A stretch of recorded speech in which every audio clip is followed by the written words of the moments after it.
Good evening, everyone, and welcome here for tonight's round. We are in Spa-Francorchamps, we are in Belgium, we are in Wallonia, we are in the beautiful 7 kilometers long racetrack, which is located just 8 kilometers away from the capital of Belgium, Brussels.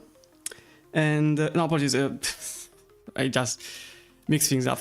8 kilometers away from Spa, and it's in Belgium, which capital is Brussels. I just wanted to say this thing, but apparently I can't even fathom a normal sentence without doing a mistake first. This track actually is quite old. Its first real track day, let's say, was opened in 1921, more than 100 years ago, and then with the years this track has been shortened. It started by being a 15 kilometers long racetrack, which was effectively a gigantic tarmac death trap, and then it evolved into today's standard 7 kilometers long racetrack, which hosts GTs, motorbikes, with also hypercars and obviously Formula 1. The track is quite famous for all of its series. We start with the Formula 1, obviously, with a calendar that unfortunately will drop it with alternating rounds. In the Intercontinental GT Series with the 24-hour Spa. The FIA World Endurance Championship with WEC, and that's why we are here in Le Mans Ultimate with it, with a 6-hour Spa that has been held here since 1999. The FIM Endurance World Championship, which is the 8 hours of Spa but for motorbikes. The European Le Mans Series, the FFSA GT, and formerly it also held Rallycross of all series. It held the World Rallycross Series, which actually had quite a short life, only 3 editions in this track, with then the demise ultimately of the entirety of the Rallycross Championship, which it's a bit of sort of sad news. It depends on how loved it was for you, and not so much for me. I think Rallycross should have had way better organization, but I digress. In any case, yeah, it's there is always a stream in English, actually. Every Thursday and Tuesday, there is always the stream in both English and German, and at times even in Spanish. So that's why I'm here tonight. The standings, let's go into the standings, since in 5 minutes time we will start with the qualifying session. The standings currently, well, I can just go to the results, it's a bit easier to say what happened to Fuji. Even because effectively the standings from last round and the results are literally the same. Nothing changes. Last time around, we started with the GT3s. It was a Lamborghini victory with an entire lap of advantage. That's because of obviously the backmarker situation with hypercars. But in this case, it was just a monumental victory for Niklas Huben in front of Josef Küffel and Clemens Kitzel. Lamborghini, Porsche, Ferrari, and then another Lamborghini. So in the top 5, 3 Italian brands. Alexander Hanna is in 5th, and Manuel Fuchs completed in 4th. And so he is also 4th in the standings. And Naskidashvili, Whitehead, Barto, and Schwartz with Felder completing your top 10, with Inkausti in 11th. The Spanish is just in front of the other Spanish driver, David Rancagno, with Linus Köger and Rico Cott completing the 14 drivers lineup from last round. In the standings, it's the same situation, even with the points. Nothing really changes since it was just the first round. Whilst in hypercar, slightly different situation considering it's a completely different race car.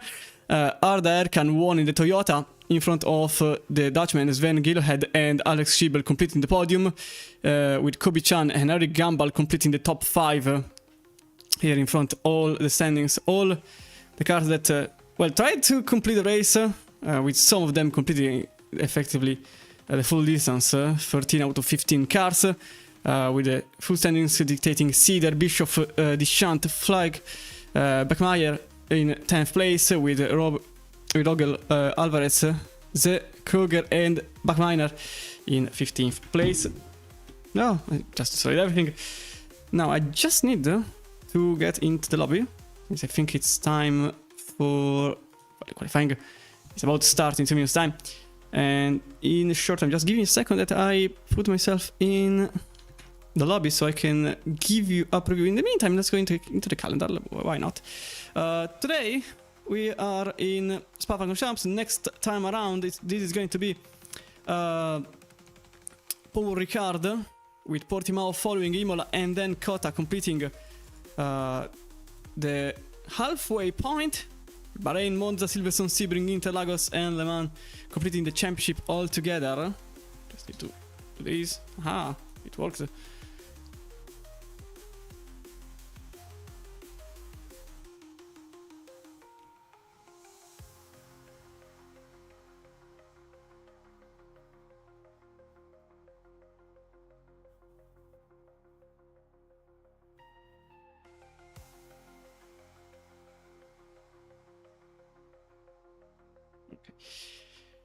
Spectate. And it's a password. Okay. Everything should work. That's good stuff. So in the championship, also important to say that this is a prized championship. So this means that at the end of the championship, there will be prizes for podium sitters in both classes, both in Hypercar and in GT3. And these are the prizes.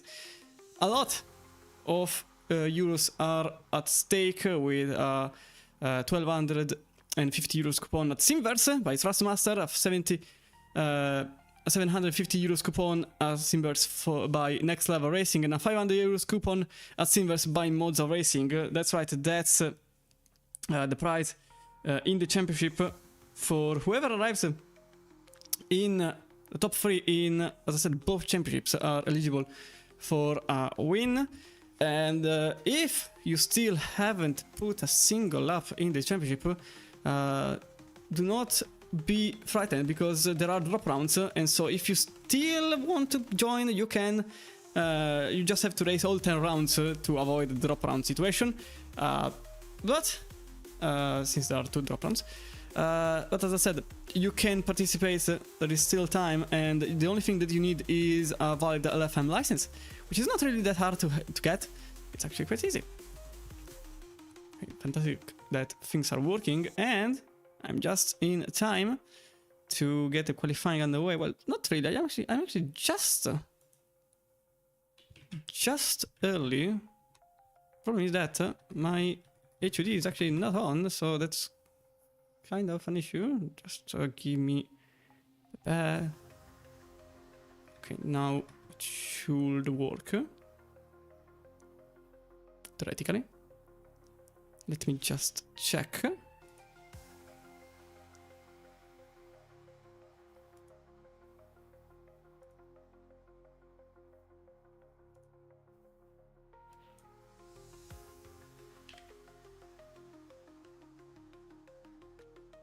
Okay, apparently this was not set properly. Just 1 second. Now you should work. Are you?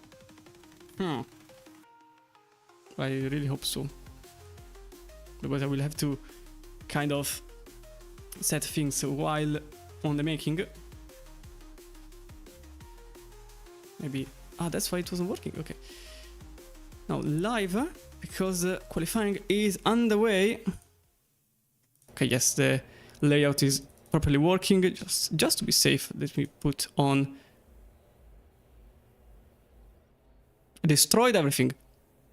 That was a terrible mistake. Okay. But it was working, so let's go back to something that was working. Aha. Here it is. Into the pit lane we are. And it's shared, but not so much. It's just like a racing. The track is actually shared between classes. It's just that nobody can see each other. So all the drivers have a perfectly clear and sort of blank sheet to work with. This is 7 kilometers long racetrack. So this is going to be quite lengthy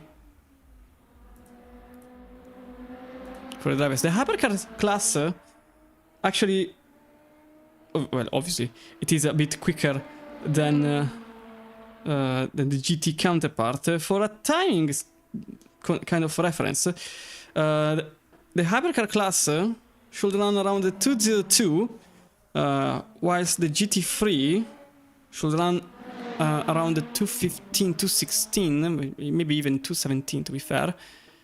And okay. And so the effective difference between classes is exactly around 15 seconds or so. Now, obviously, whichever class I bring on the table right now is going to be the same, since there aren't effective differences yet. Timo Kribler will be the first one on track for CRT, Kalt Racing Team. And still in the pits, Niklas Uben. Okay, he's just coming out of the pits. But let's go with another car, with Ethan Falkner. Here he is, in the Visceral Esport livery, the Valkyrie, in the Aston Martin Valkyrie. And for whoever is new in the stream, on the left on the tower you will see in qualifying different columns, the interval, the gap, and the fastest lap time being set by every driver, plus the car manufacturer, which is Aston Martin, for 4 different drivers at the moment, with Ethan Falkner is going to set up. What is? He's going to set the very first time, very likely. I'm not really sure at this point, considering that all the cars are on track at the same time, and I can't really know who is where. Also, let me know if the audio is correct, if you want it louder or quieter. I think it's alright like this, even considering the Valkyrie is as loud as it gets, the V12, and also the only non-hybrid car in the entire LMH and LMDH field. Now, I think... okay, so the Valkyrie is an LMH, I'm quite sure about it. The Alpine should be an LMDH because it actually evolved from an LMP2 chassis. And the same should apply to the Cadillac, but that's the Lara, whilst Porsche is Multimatic. And I'm surely missing someone, but I can't remember who also is an LMDH. Well, in the entirety of the IMSA field. Speaking of IMSA, this weekend is the 24-hour of Daytona. And I'm quite sure that a lot of people will follow it, and I am one of those people. And whoever tries to go for the whole 24 hours, well, hats off to you, because I genuinely tried a couple of times, I fell asleep. Only for like 4 hours, but I still haven't watched an entire 24-hour fully. As Faulkner, here he goes over the start-finish line, with an initial benchmark, a 158.724, so definitely quicker than what I said earlier, but... okay, no, it's just quicker than what I said earlier, so probably better conditions than real life. Kobe Chan also in first place now, as Alex Siebel went back into the pits. Sven Gilhead is just now exiting the pits in the Falcon Sim Racing team. Let me just do a quick thing.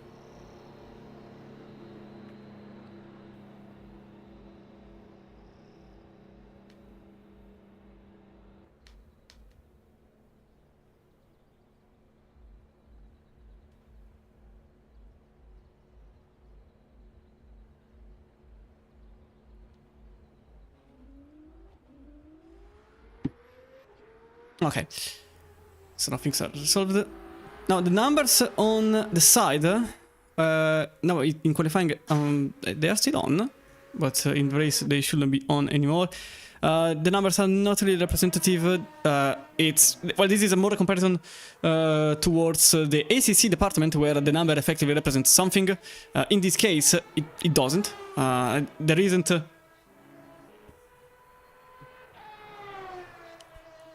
Okay. it's not like in ACC where the number plate effectively represents the strength of the driver against the field. In this case, it's just whichever number you want. For example, Faulkner has the number 45, and if you're wondering why it's not showing on the tower, I have no idea. Honestly, that's the plain simple answer. As Faulkner also goes back into the pits. 15 minutes, the entirety of the session. That's the length in minutes, whilst the race is going to be an entire hour and a half. And the only difference compared to realistic settings in... okay, let me just go into a car that actually is on track.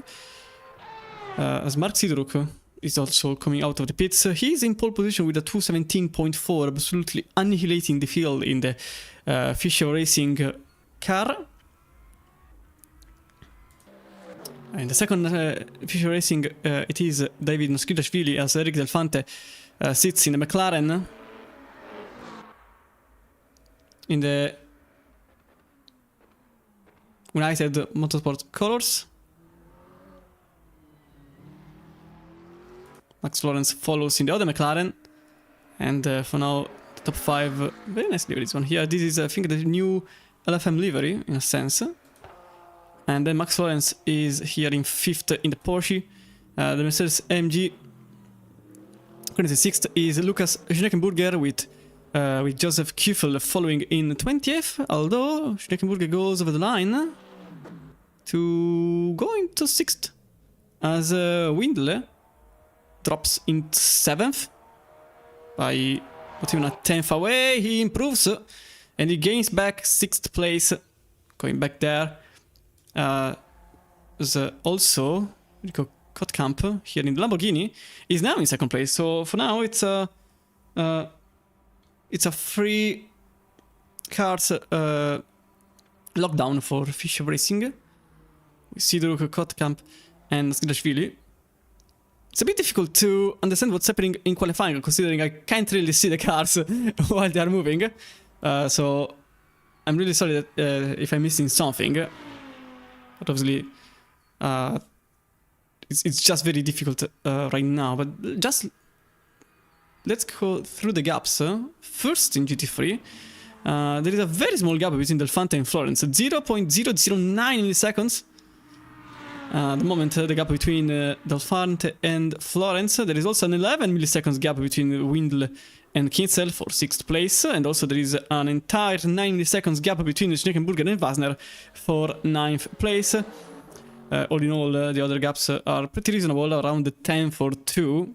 So it's a very close field. In an entire second there are still just 8 cars, but the effective relative distances are way less.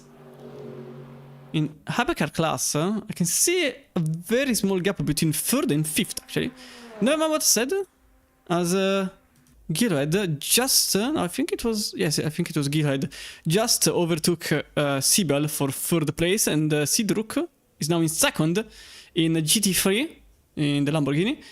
There is an entirety.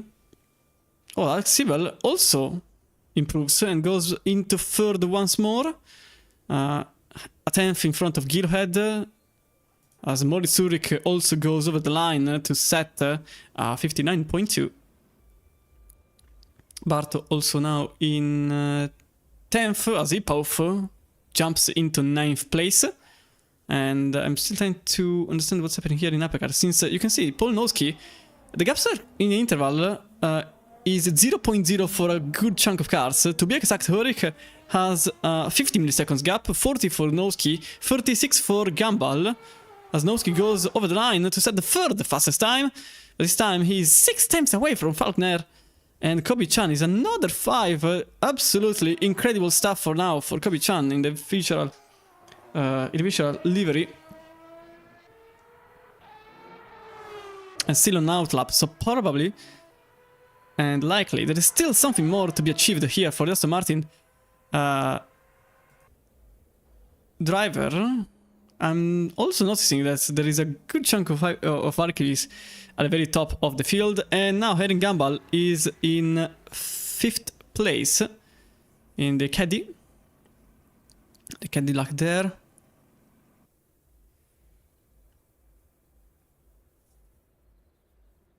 Maurice Ulrich also on an outlap with 4 minutes to go.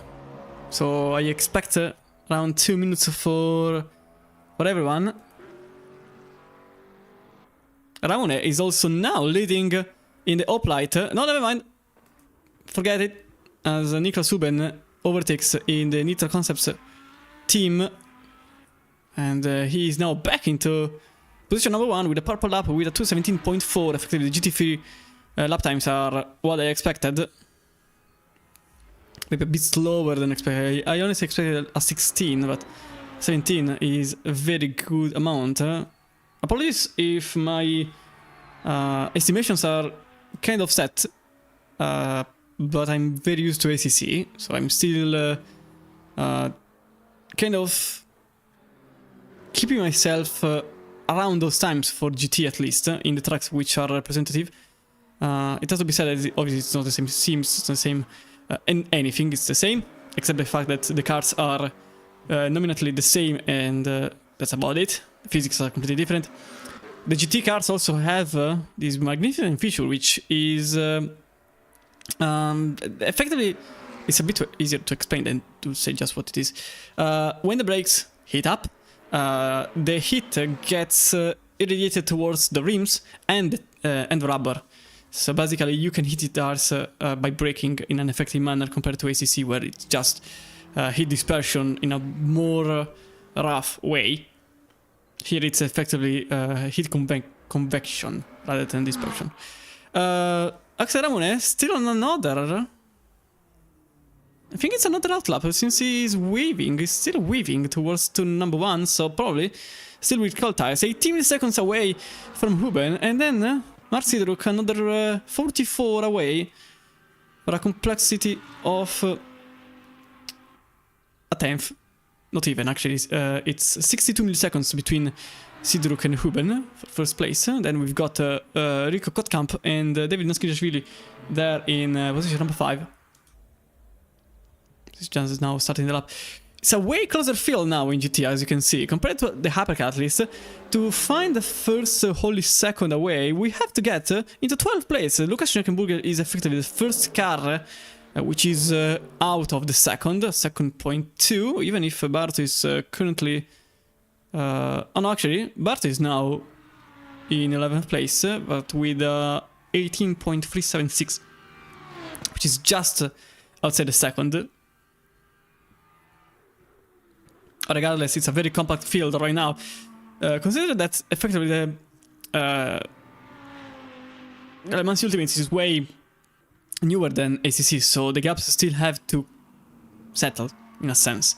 Nobody has the perfect setup yet. Somebody has maybe more affinity towards a car than the other, and it's the effective it's the very first season here in LFM, so probably still some time to get used to the physics, to the car, to the setups, to everything at all. And there is a slight chance I might jump into the train too. Just because, yes. Niklas Huben will not improve anymore. He will stay in first with a 17.322. He just improved in the last lap because it was way less the gap between Ramone and Huben. So that's why Barto found himself outside the second. Zach Ramone goes for his final lap time. Just 5 seconds before the session was over. I don't see any effective change in Apacar yet. Unless you want to concede... No, okay, never mind. I don't think anybody is within a change. As I was saying, the gaps in Apacar are slightly larger, but the offset is actually created by the top 3. Because if you consider Siebel as Max Florence goes into 5th place with a 2:17.7, and that is 5th place at the moment. So as I was saying, in Hypercar, the effective bump in the gaps is conditioned by top 3, as Mark Sidruk jumps into 2nd place, 2:17.3. and that's 42 milliseconds away from Paul, but he jumps into the very first row. So it's a Lamborghini lockup in GT, and Eric Delfante, the Italian, goes into 4th, 17.512, and 86 milliseconds away from Ramone. Effectively, the gap between 1st and 5th is just more than 2 tenths. And as I was saying here, if you consider Siebel, never mind, I can't even complete the sentence before something gets ruined, as Gillard jumps into 4th, so whatever I was about to say has to change. Gillard now here in 4th place, 8 tenths away from pole position, but the first car outside the second from Gillard is very far away. We have to get into 2 minute flat, and that is Team Flag in 12th place. So it is very close, just with an offset present in the middle. Well, in the middle, at the top of the standings, to be fair. Here it goes, Axel Ramone. Final car to cross the line, and that will be a 17.411, an improvement, but not enough to jump into second. 48 milliseconds away from Sidruk now, compared to 60 from earlier. Effectively, nothing changes here.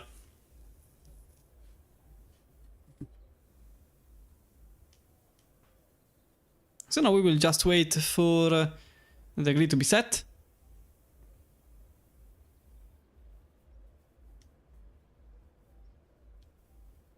And with it, the race will then start. Remember, hour and a half towards the 7 kilometers long race track.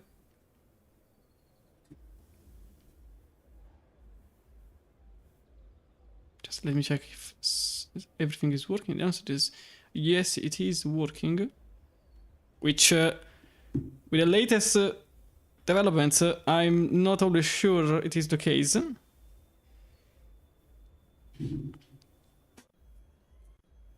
Now we will go into the grid. So you can see only a minute and a half. And the tower is completely different now, as you can see. The numbers have disappeared. I should have done that in qualifying too, but it was too late anyway.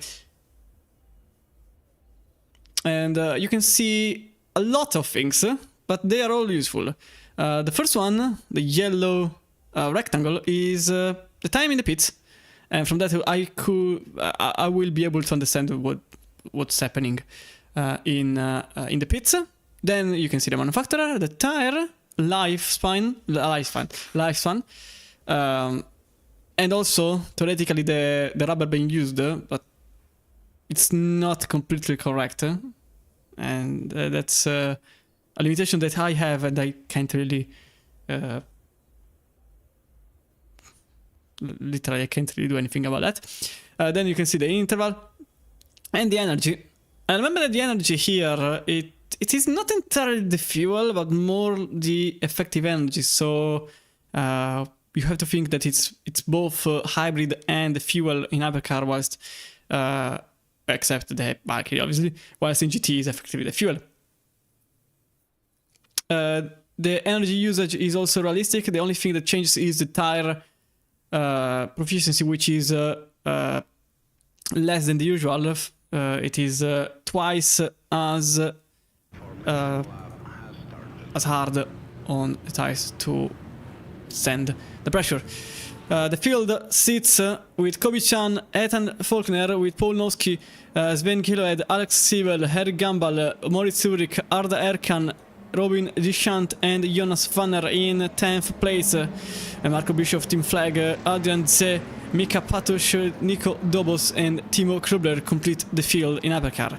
In GT we've got Niklas Huben, Mark Sidurk in first row, then Axel Ramone, Eric Delfante, Rico Kotkamp in 5th, Max Florence in 6th, Devina Skidashvili, Clemens Kitzel, Corbian Windle, Andre Hipphoff in the top 10 with Luis Barto, Joseph Küffel, Lucas Jeckenburger, Sasha Wasner, Xavier Lancagno, Alvaro Incausti and Jonas Schwartz completing the field. 17 GT3s and 16 hypercars, so it's a pretty big field right now. Just let me see if... Aha! So I have a thing which will help me a lot. But for now, let's wait for the green flag to appear. Obviously the distance between the hypercars and the GT has now been created. So if any incident happens in hypercar, the GT will have the chance to avoid it. And it's green flag, and away we go. It was a wonderful start by the Cadillac there in the middle of the pack. That was Arda Erkan, I think. No, it was Alex Siebel, I think, in the Cadillac. Or Ulrich. Yeah, it was Moritz Ulrich, apologies. In the Cadillac, jumping into 7th place. With Kobe Chan, Ethan Faulkner, and Sven Gilhead in 3rd place. Paul Nowski in 4th. Maybe not, as there is some bump draft in the making. With the two Valkyries up front, trying to create a lockup for themselves. There is a possible overtake there for the 127 in the Fisher Racing colors. That was the overtake for Sven Gilhead at the very start of the race that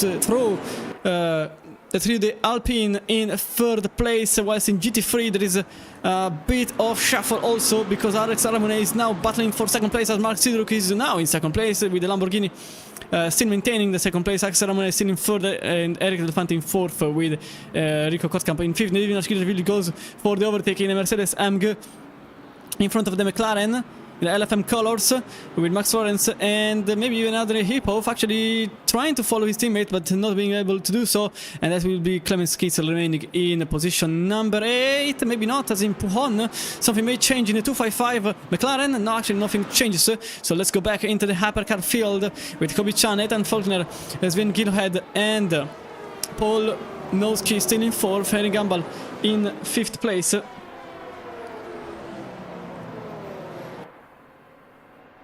And 6 for Arda Erkan, Moritz Ulrich very close in the Cadillac with the Toyota. I think it's the only Toyota from what I gathered, but can't be completely sure. Just give me a second. Yes, it is the only Toyota. It is the only Toyota. There is also only one BMW. Compared to last season, it's very different to that. And 2 Porsches. As the Timo Klober, the only BMW is now in 16th, maybe 15th. He's actually battling, but we will stay here.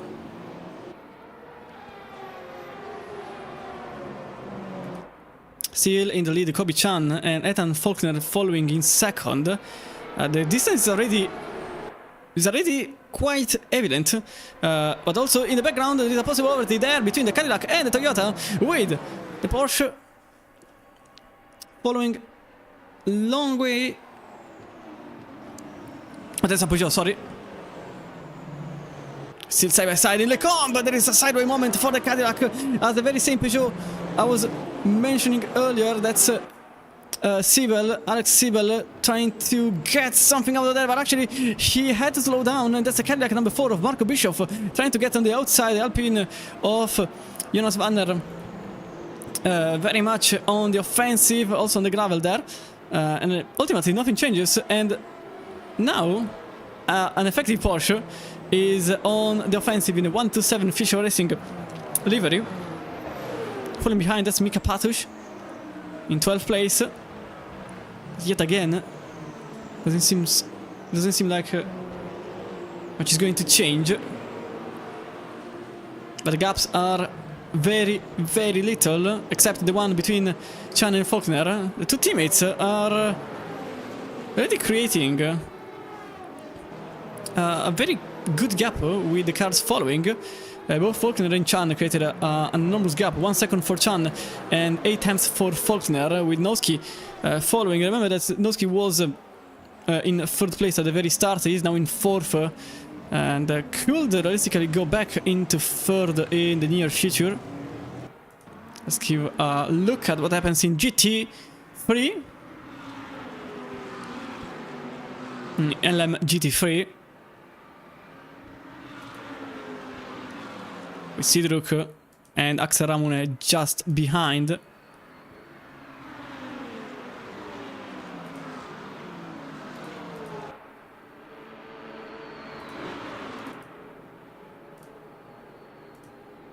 There is a possible overtake there between the two Lamborghini that started the very first places in the field in the car number 22. That was a slight mishap for Siduk. At the same time, there was an overtake.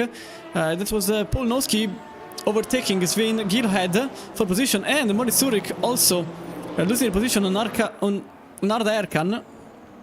But not so quickly! The Toyota closes the door a bit too early into the hairpin, into Jackie X corner, which is still no name in my mind. Moritz Zurich was trying very hard to get the overtake back on the Toyota, but now the Peugeot, the 9X8, the second version of it, in the other Falcon sim racing team race car. There are actually 3 of them. The other one is the Alpine of Vanner, with Marco Bischoff in the middle. Still a good fight here for position.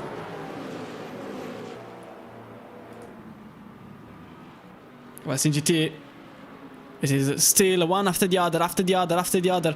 The gaps are non-existent in GT3, just like real life. And the only gap that I can see is the one between the McLaren of I think it's Max Florence and the Lamborghini of Clemens Kitzel. That's a bit wider for the 227 there, with the McLaren following. It's Axel Ramone in the Hoplite livery. A lot of grass and gravel being picked up by both the Lambo and the McLaren. There is some damage for the 777, as you can see from the livery kind of glitching. But possibly it's just some minor damage, but the Lamborghini was quite slow out of Stavro and into Blanchimont. The Lamborghini goes completely offside, and that's a crash between the two Lamborghini, and the McLaren goes for one, maybe 2 places at the same time. It was a very late break for the Lamborghini of Mark Sidruk that ultimately impacted with the leader, and now Niklas Huben could go into second as the McLaren is now in second place. Eric Delfante also overtook the Lamborghini driving a 227. It's still not over, but apparently Huben had a way better exit, and also Max Florence and Nasridashvili battling for position. That's the McLaren 255 getting into position number 6 in front of Nasridashvili, and now it is a different Fisher Racing sandwich for the McLaren in the LFM colors, and the Lamborghini is slowing down massively. What's happening there to Mark Sidruk? All of a sudden the car is nowhere close to their opponent. Meanwhile, the McLaren goes into first place with an overtake on the outside on an Nitro Concept Lamborghini, and that is Axel Ramone now in first place with Huben in second, Delfante following, and who knows, maybe the damage was big for Huben, or maybe it was just sort of a calibration phase for the Lamborghini driver that has to understand what's the damage on the car, but it's quite clear that probably the damage was big enough to create a problem for the former leader of the race, as there is already a gap, 4 tenths between Ramone and Huben, with Delfante following in third, who may go into position number 2 for the United Autosport McLaren, with the Fisher Racing Esports behind, and Team Nitro for B Alien in second place, with the Hoplite Esports creating a massive gap. It was a terrible mishap for Mark Sidruk, who finds himself in 5th place only, and very much in some sort of struggle. Lawful Motorsport behind in 6th. Cold Answer with another overtake on Sidruk's side, but as of now nothing is going to change. in GT3. Last time around, let me check the last time around, it was 19.3. No, poi 19.9, that's the fastest lap, 19.3 is the fastest lap, 19.9 for Delfante, 19.7 for Huben, 19.8 for Ramone, and 19.9 for Rotkamp, 20.6 for Sidruk. That was the one I was most interested about. And McLaren here could make a move. Actually, nothing happens in the comp. Hippo, on the other hand, actually went on to make the overtake on McLaren. Maybe not yet, as the Ferrari of Kitzel side by side with the two, and the LFM car can't really withstand the situation. It has to retire for a moment the attack to then try again into Bruxelles, into the hairpin. The battle for eighth goes on, and McLaren is still on the inside and takes the position. And now, in front of Kitzel sits Andrei Hiphoff for Lure Fuel Motorsport. But this came at a cost. Now the gap between Maskhirashvili and Hiphoff is an entire second. So something has to change in that regard. Meanwhile here, Kobe-chan still leads the way in Hypercar cars. Ethan Faulkner in second, Paul Noski in third, with Sven Gilhead in fourth and Harry Gambal in fifth. Follows Arda Erkan in 6th and Moritz Ulrich in 7th, with Alex Siebel in 8th and Marco Bischoff 9th place, with Jonas Manner in 10th in Alpine. Regarding the tires, I think they're actually correct in saying which compound it is, so it should be medium for everybody. I should give it another look just to be safe, so yeah, it should be medium for everybody. Medium. I'm just going for random cherry picking. Yeah, it should be medium for everybody. I think I saw someone with hard tires. Sorry, it's soft tires. That was Team Flag. As a matter of fact, it is actually not soft tires. It is the hard tires. So the leaderboard is actually correct. And Krulber, I haven't noticed the DNF for Timo Krulber.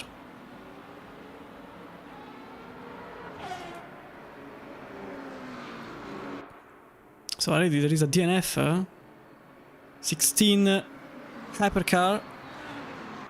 Now the field is down to 15.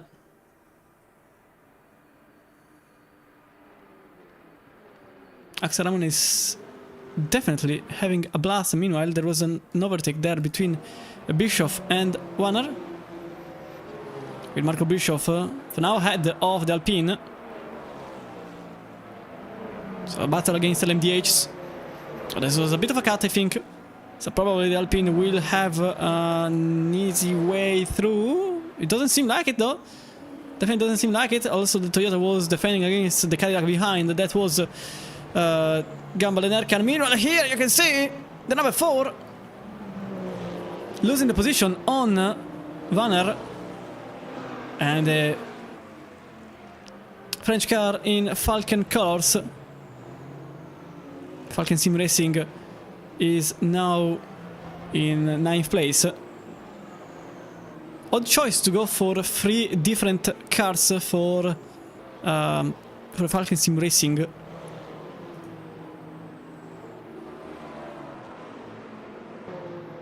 But regardless, they probably know what they are doing. Because it's Falcon itself bringing this team forward.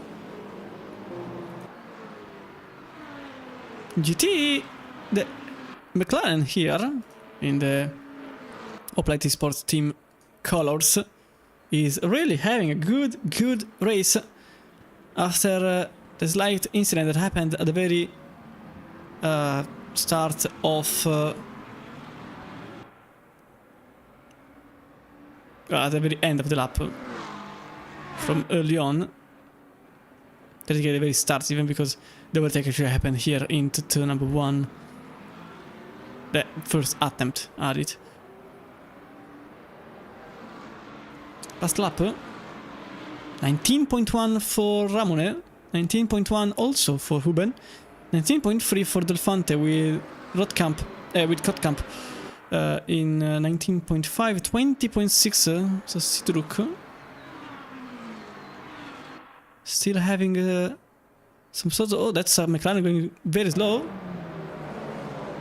But that's why they are going slow, and that's a possible move for position between Moritz Ulrich and the Peugeot of Alex Siebel. As a matter of fact, it happens now. And that's all, never mind what said. The 27 goes very deep on the brakes and manages to remain afloat, to stay ahead of Alex Siebel. But as I was saying, now blue flags on for the Hypercar and GT field, with a quite different situation right now for Kobe-chan, because now the gap went from seconds to meters. And Faulkner is also following behind with... Oh, there's a contact with his teammate! Disaster into what happened there? Oh no! Who is there? I think it's... One of the GT is off. That was Faulkner. This is also Faulkner in the gravel. Yes, it was Faulkner in the gravel. What just happened there between teammates in the Visceral Esports? Disaster between teammates in campus. And now Faulkner finds himself in 10th place. Oh, actually 12th place. 10 places down.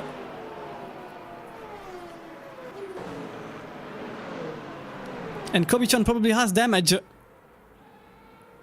I need to see a replay of the action into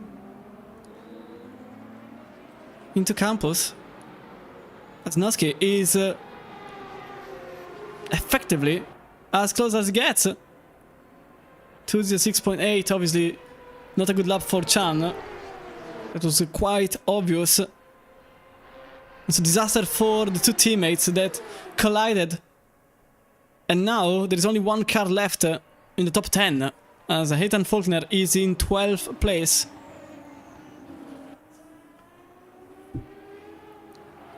What a disaster there for Visceral Esports. And now Sven Gilhead is in 3rd place. The Alpine driver in the Falcon Sim Racing colors is definitely seeing something very, very good up front, which is the battle for first. Meanwhile, Bischoff just jumped Vanner for position. That is 8th place for the Cadillac driver, the Team Nitro.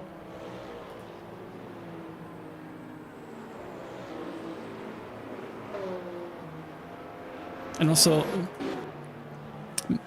Mika Patush, the Porsche 963 behind, the number 6, is very much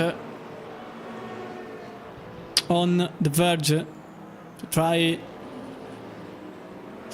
an overtake on the cars ahead.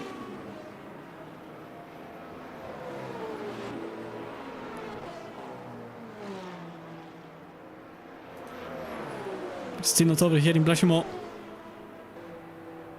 with Marco Bischoff, Jonas Vanner battling here at the bus stop for 8th place. The Alpine still trying something different from the usual. Maybe on the outside it works. Actually, it didn't work. And not only that, but now Mika Patush is a realistic danger to the 33's position. Number 6, very close. It was very wide for Bischoff. As a matter of fact, it could be Jonas Vanner in 8th. No, not yet. Towards Rouge, it is still Bischoff and then Vanner, but with the Camel straight up front, this could change, and it seems the case with Bischoff on the left of your screen, with Alpine on the right. And no, not yet. So Tiffany is not really finding that that easy to pass the car ahead.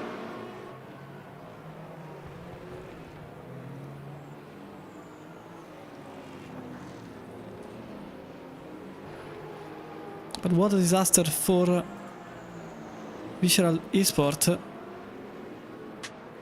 Tremendous situation where the two teammates that were 1-2 collided with each other. I will put the replay as soon as I can, as Florence also goes in 5th place. It's Max Florence in the McLaren for low fuel motorsport, in front of Mark Sidruk for Fisher Racing Esports. Remember, Sidruk also collided with a car that was at the bus stop with Niklas Huben.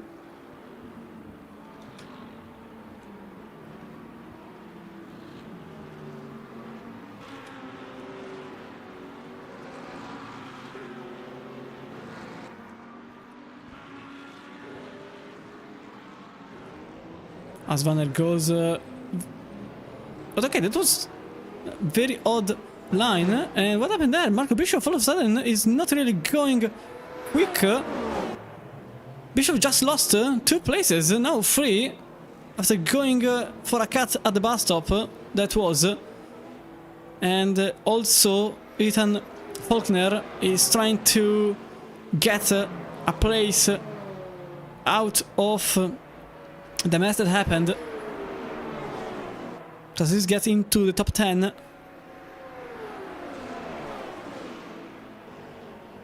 So now Vanner in 8th, Patrick in 9th, 10th for Faulkner that overtakes on the left side of the Cadillac. I wonder if it was something more, because the car seems all of a sudden very loose on the rear, at least. As Faulkner still tries to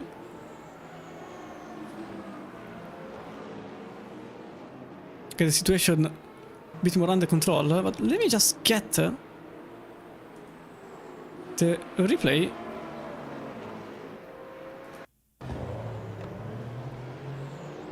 So that was into the bus stop. It was I think it was a contact. I was correct. So this was contact between the two, with Alpine that went back into... No, it wasn't contact. It was just a very late break for the Cadillac driver that ultimately lost 2 places and then another one. But now that also into the replay mode, let me search for the incident.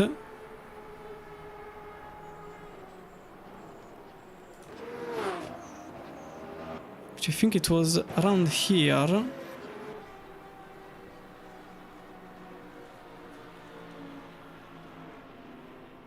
So this was already too late, slightly too late.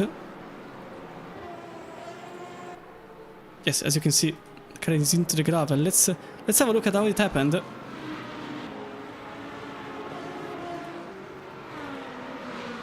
So this is the path towards campus. It was just a mistake for the 45 that collided with the teammate, and also briefly took out a McLaren. That was the number 95, so that was Delfante.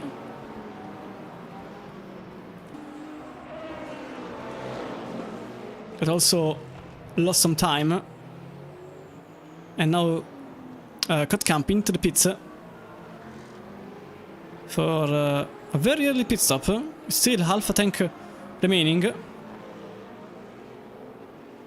In the meantime, I think the only thing that changed is Ethan Faulkner in 9th place, ahead of Mika Patush. Should be the only thing that changed. Paul Nosky stayed here in 2nd, although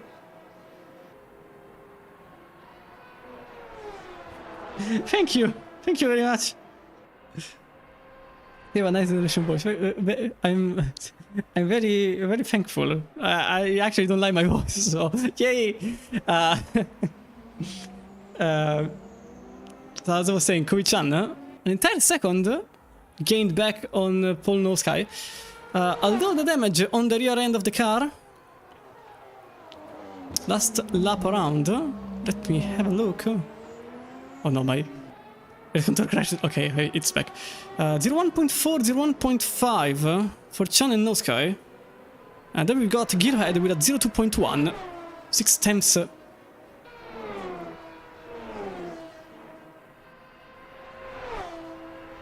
6 tenths lost there. Just on the last lap for the Alpine driver. So at this point, I wonder if it's... well, I don't like this camera. Why is it on? Let me go back to this one. Okay, way better.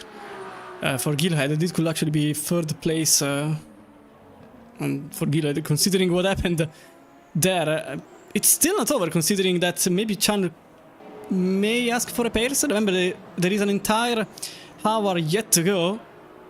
And tires may struggle if their dependency is not there anymore.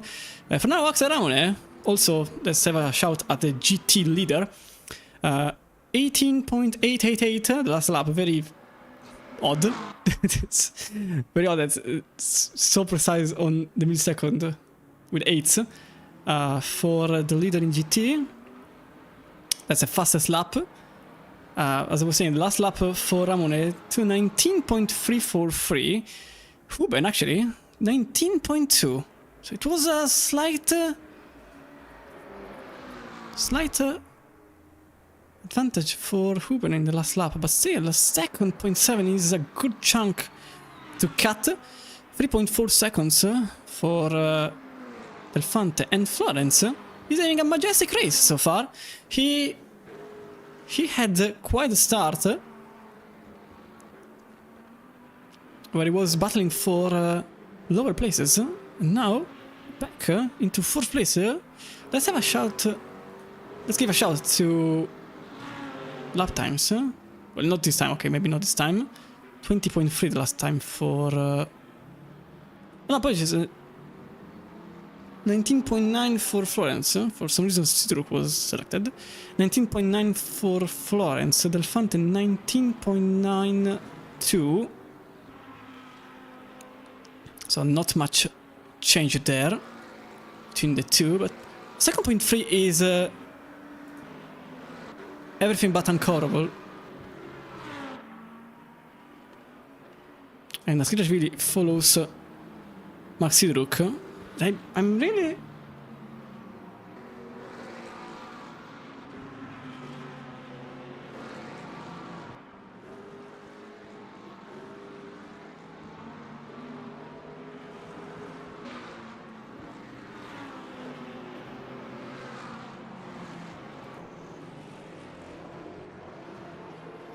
Okay. Max Citroën that after the damage that he sustained at the very early stages, is not really having a great time. Here it is, the battle in hypercar. 10th place at the moment for Mika Patush.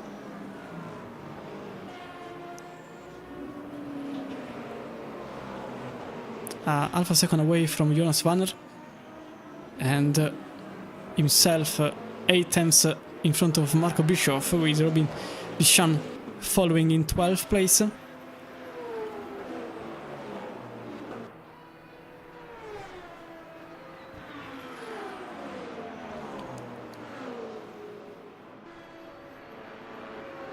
So when the Lamborghini gets sent out of Blanchimont, and these reduce the gap between the 963 and Alpine, you know, Jonas Vanner struggling maybe a tiny bit more compared to his rival behind. Aspato started 14th, now in 10th, and maybe even 9th place. It's a bit astonishing that even after what happened, Ethan Faulkner is still in the race for at least, I think, the top 5. Last time for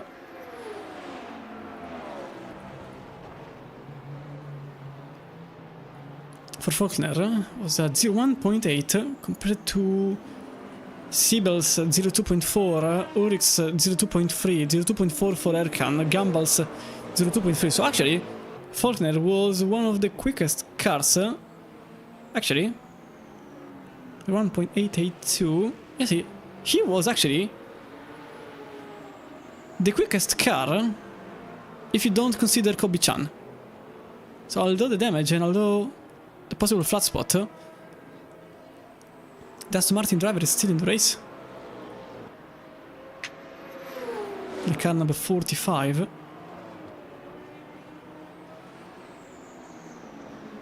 Still a number to go.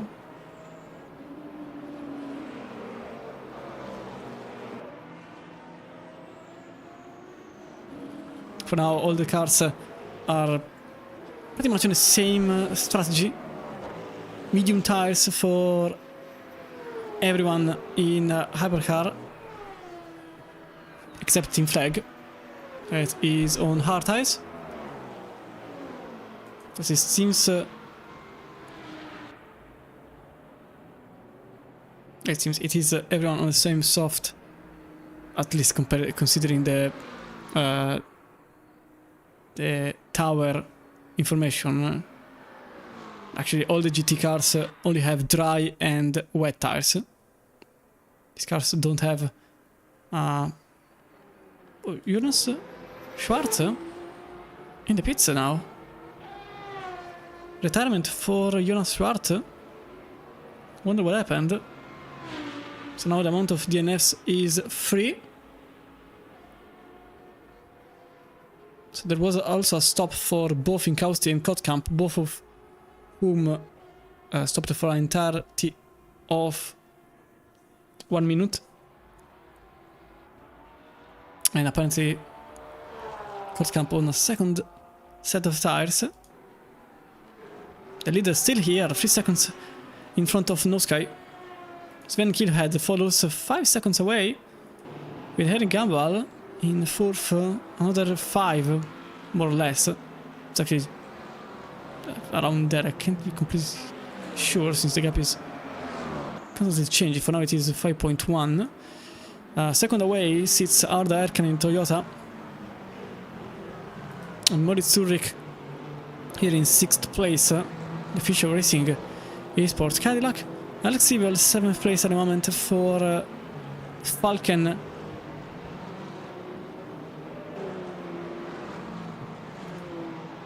Falken Sim Racing Peugeot that takes a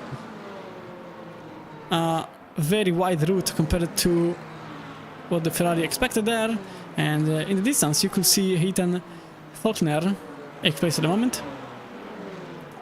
Jonas Vanner 9th, Mika Patush in 10th, Marco Bischoff in 11th place with Robin Deschamps in 12th, Nico Dobos in 13th with Adrian Se 14th place for the Alpine driver in the Callis Racing Team colors. And then we've got Team Flag in the Valkyrie with hard tires after Krobler retired from the race early on.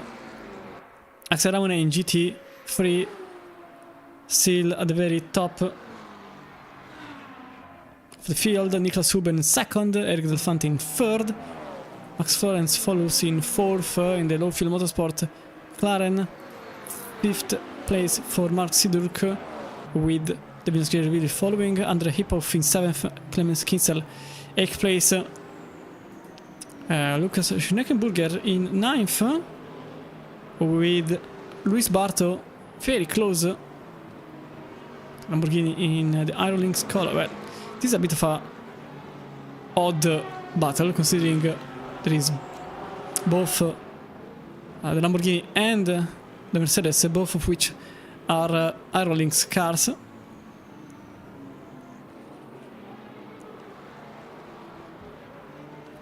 Also remember that there is live stewarding, so there is a 5-second penalty for Arda Erkan. Ethan Faulkner has been deemed at fault for the incident from early on, as there was also an overtake there between Gambal and Erkan.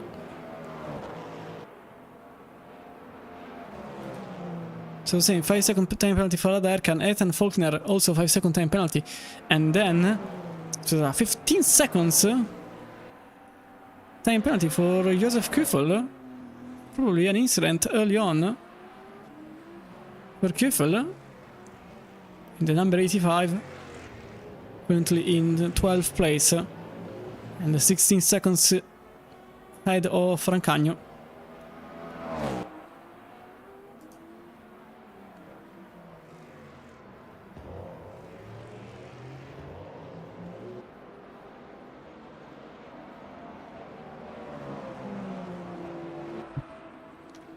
Also, there was a switch between Florence and Sidoruk.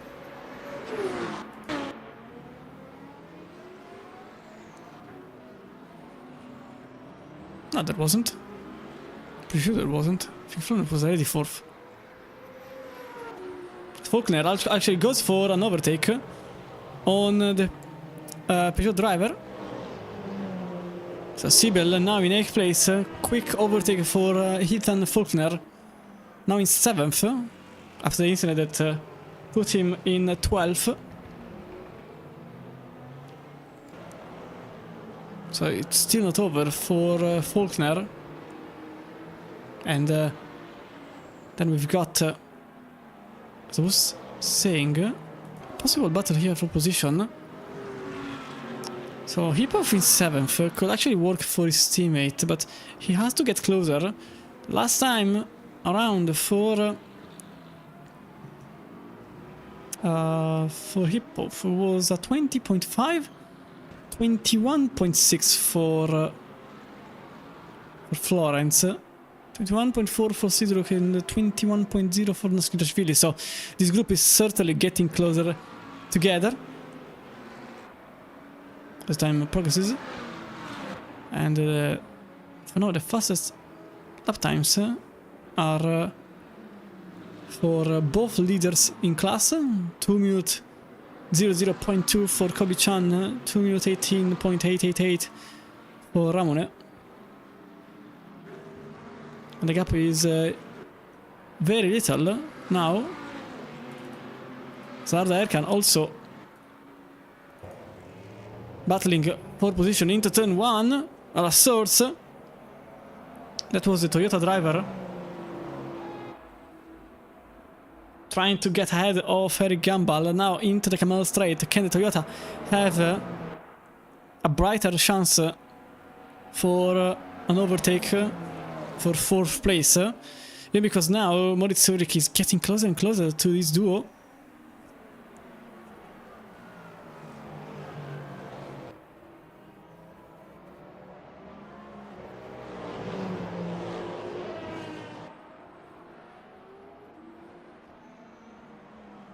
For now, it is still very much an unknown result for these two, as Ulrich and Faulkner are certainly getting into their radar. 20% on the energy for practically everyone but Kottkamp. And that's possibly the overtake into Campus, with a very different strategy for the Toyota driver that tried on the outside of Campus, and now into Stavro. He is on the inside. They are side by side, a little contact between the Toyota and the Cadillac driver. There is another contact. The Cadillac is off into the gravel. That was Eric Gambal into the gravel. And Moritz Ulrich now tries to defend against the other Cadillac, but this time Erkan tries to defend against Moritz Ulrich, trying to get ahead of the Toyota driver that just collided with the other Cadillac, which is Eric Gambal now in 13th place. I don't think that car is having a good time right now. And now it's a 4-way battle for position, with Arda Erkan in 4th, the Falcon Sim Racing Toyota. Then we've got Moritz Ulrich in the Fischer Racing Cadillac that nearly let the Visceral Esport of Eric Gambal DNF. So possibly some terminal damage for Gambal that took him out of the race. So there's another car with a DNF 14 cars remain in hypercar, and that's the possible overtake for the Fisher Racing Cadillac. On the outside it goes, and that's already a done deal, even prior to getting to the coma, unless Toyota wants to throw itself, which it does, and it's another contact with another Cadillac, and it's another off, another Cadillac is off into the gravel, and it's a second incident for Erkan, which now finds itself still in fourth, but with two Cadillacs left. Well, yes, they are still with Ulrich, which is ahead of Bischoff. But all of the Cadillacs are behind them, at least. So now the next attacker is Ethan Faulkner and Alex Siebel in the other Peugeot. Luckily, they are not on Cadillacs, otherwise I would have been afraid of trying an overtake, but that certainly will be reviewed for Erkan. Two incidents in practically the same manner for Toyota driver, which could be pinged. Moritz Ulrich is now here in 9th place.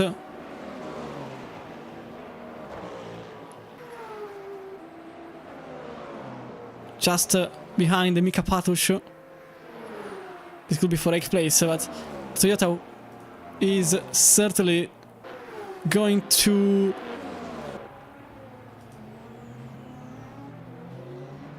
explain a lot to the stewards. There's a lot of explanation to do for Erkan in number 4 Toyota. As the number 45 in the Visceral Esport is just behind.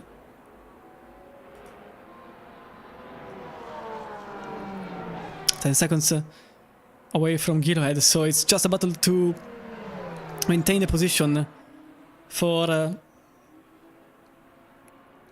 this Toyota here.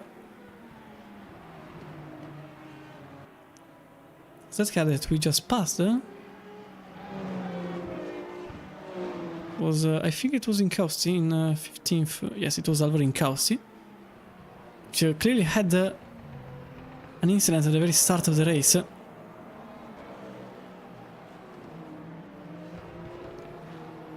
But now I think there is a slight moment to review what happened. Let's try with like this. Set it too late. Okay, so this was the first one. Yep, that was just the contact. So let's review the whole situation. The Cadillac goes on the left, tries the overtake, and into the combo. The Toyota is already behind, tries a last effort attempt, and then collides with Ulrich. The 27 goes into the gravel. It was the first one. No, this was actually the first one into. It's already too early. Okay, here it is. As you can see from the helicam with the number 8 that was a bit overexcited into campus. Nearly lost the position on the outside here in Stavelo, but still maintained it. And then the number 8 was off into the gravel, threw away from the number 4.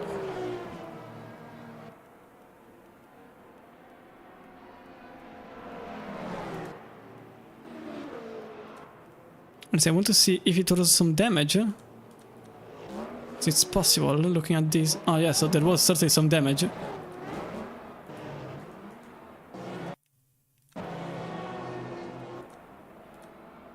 So let's see from a broader view.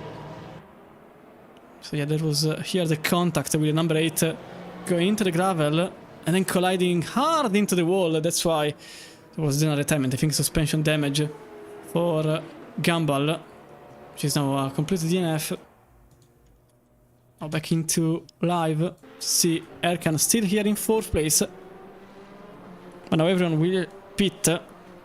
Joseph Kuffel in the pits, just coming out after also going through the penalty, 15-second time penalty for Joseph Kuffel. So we will probably start with Kobe-chan.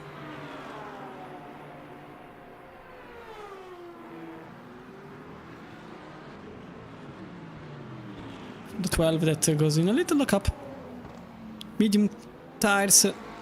The 12, let's see if something changes. 45 minutes to go. So it's very, very tight on fuel to get to the end. That is obviously very possible. I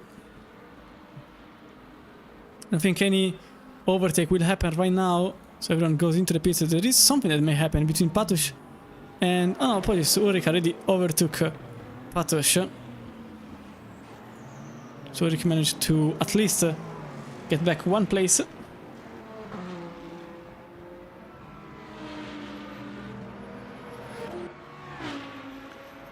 Hello Circe. Welcome in the stream. And not everyone pitted. Actually, just a handful of drivers went into the pits. So it was Faulkner, Chan, Gilhead, Erkan, No Sky, and Z all in the pits.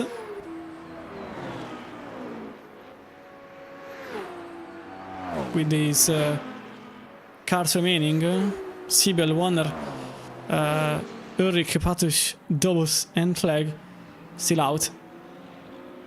And committing themselves to another lap, which could actually be the difference towards the very end of the race. So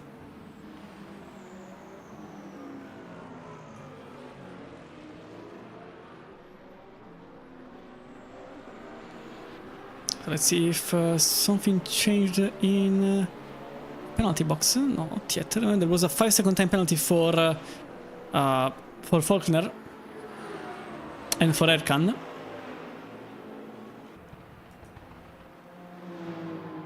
So let's see here. It was a long pit, or was it? We will see whenever they come out. So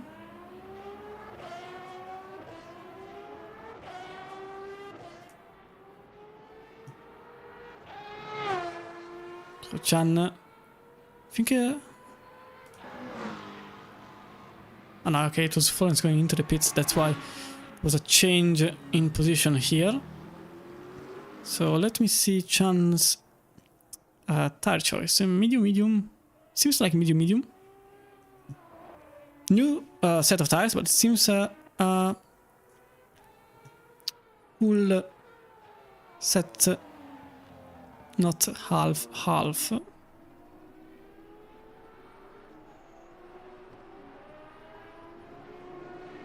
And the other half of the field now into the pits.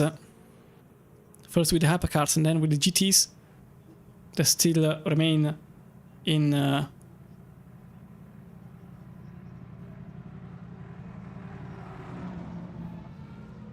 Henrik. Henrik Gambal, he has been involved in an incident. I just showed it early on.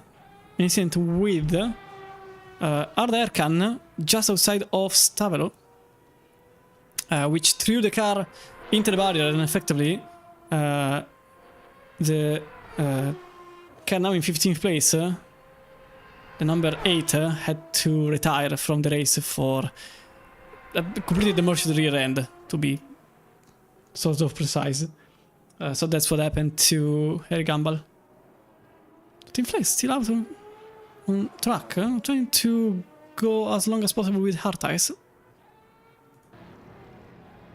As Chan is here with medium tires. Let's have a look at the tires. So, for that, I can't really know if it's a different set or not. It seems like Erkan, 5 seconds less is actually 159, possibly some damage. It's a bit difficult to understand. Should be a full set, but I'm not really sure.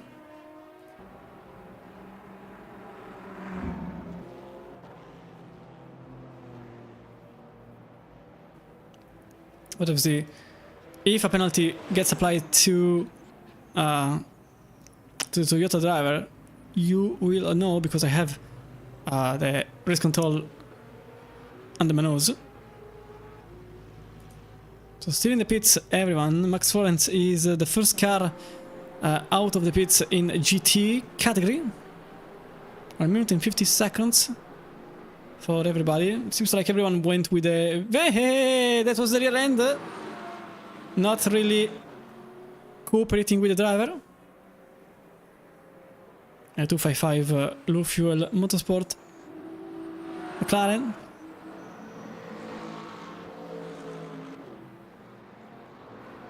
So I think everybody went with the same strategy, so just changing tires altogether. Nobody went for a different strategy, let's say, with half the tires being changed and half not. Oddly enough, nobody did it yet. Unless apparently Flag was not on... or was he? Because now the tires he started with have changed. It was hard early on. It's a bit cloudy now, also.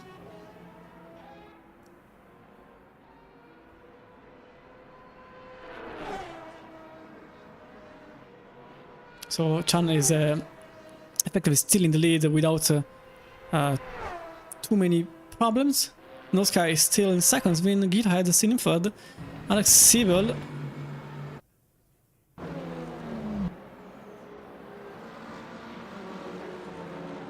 That was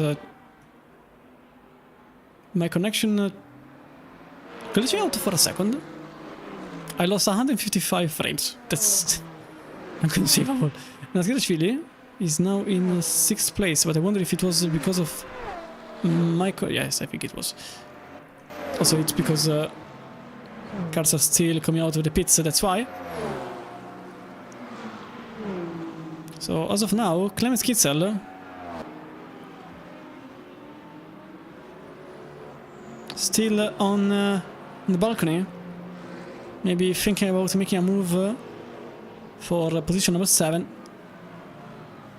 Considering Kitzel effectively started from 8th and he is still in 8th as Erkan goes ahead of Warner. It seems more like a team order than anything else.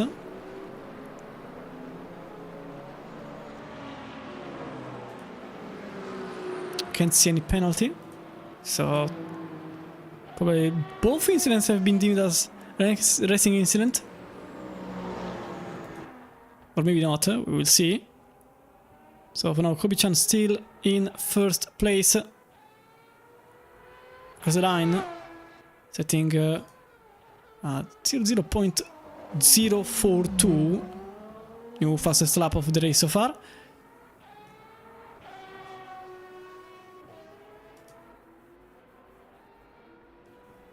And Huben also is now back into the lead after the pits.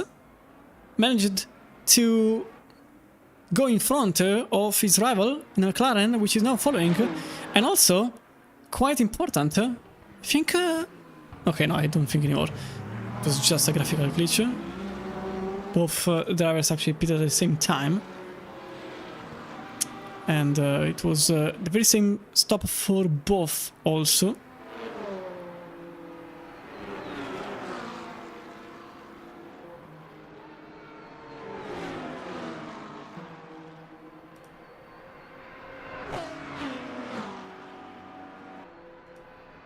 .36 minutes to go.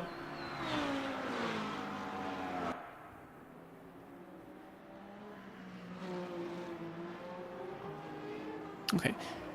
36 minutes to go, and there is still the battle for the lead here, and also for the podium, because look at that. The Fante and Sidruk, one after the other in 3rd place, but for now we will stay here because of the possible ignition for the lead. Okay, no, I don't really... I despise this camera. Give me this one. For the lead of the race. That is.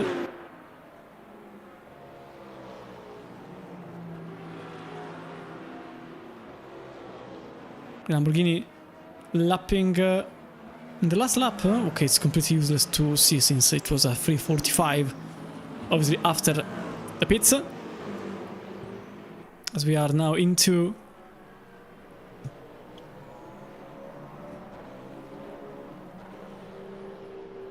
Stavelo. Then this is the run into Bashimon.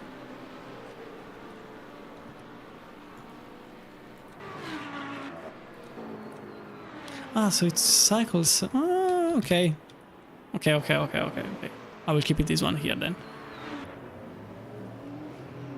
I'm still getting used to the fact that there are multiple cameras compared to ACC where it's just two. Here there are 4, I think there are. Not really sure on that regard. I should test which one I like more. I have really no idea. Okay, 219.3 for Huben, 219.403. So it was 20 milliseconds off, more or less. Not really a great difference between the Huracan and the 720S. And also in the pits, effectively the only one that changed something is Erkan, but apart from the 5 seconds being applied, so the total time goes into the 157, 158, there is also damage repair, I think. And he was the only one to go through that route, and there has been a penalty applied to someone's name. It's not Erkan's name, it's actually Jonas Banner. Has been deemed at fault for an incident. I have honestly no clue which one it is. So let me go and maybe search for it. Let me see. So maybe into the penalties panel.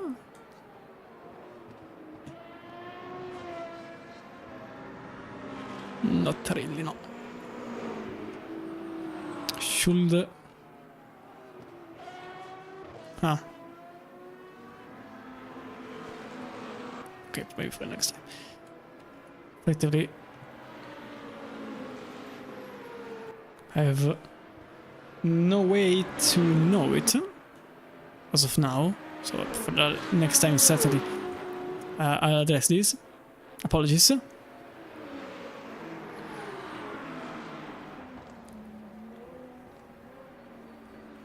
for now, the Huracan back into the lead. Remember that in qualifying, the Huracan was already first, but barely in front of the other Lamborghini, which is now in... I have to search for it. Ah, it was Mark Sidruk, sorry. Mark Sidruk in 4th place at the moment. Just ahead of... Oh, there is a contact with a 009 and the upright McLaren, and that was an off for the Aston Martin number 9. That was Team Flag. That threw himself into the McLaren and made it lose 2 seconds. It's a bit of a disaster there, and bad luck for the upright McLaren. So now back into 4th place, because there is effectively the...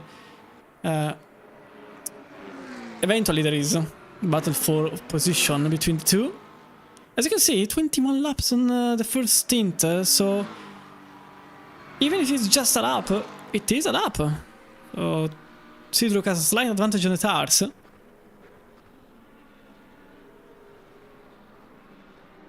And the last lap was a 19.0 for the Huracan driver, whilst the 255 went on to set a 19.2, also fastest lap for them.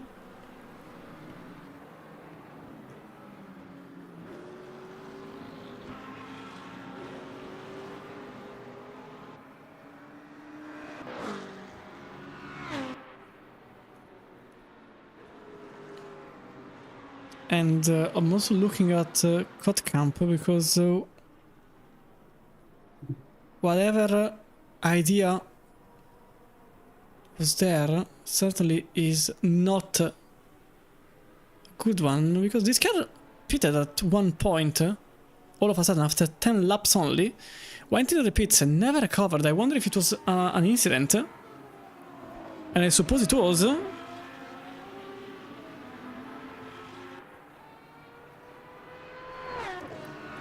I can't know for certain. Now Code Camp started very much on the front of the field in 5th place and now 13th. And certainly not having a very good race here in the Fisher Racing Esports. Patush also right now temps away from Marco Bischoff in Cadillac.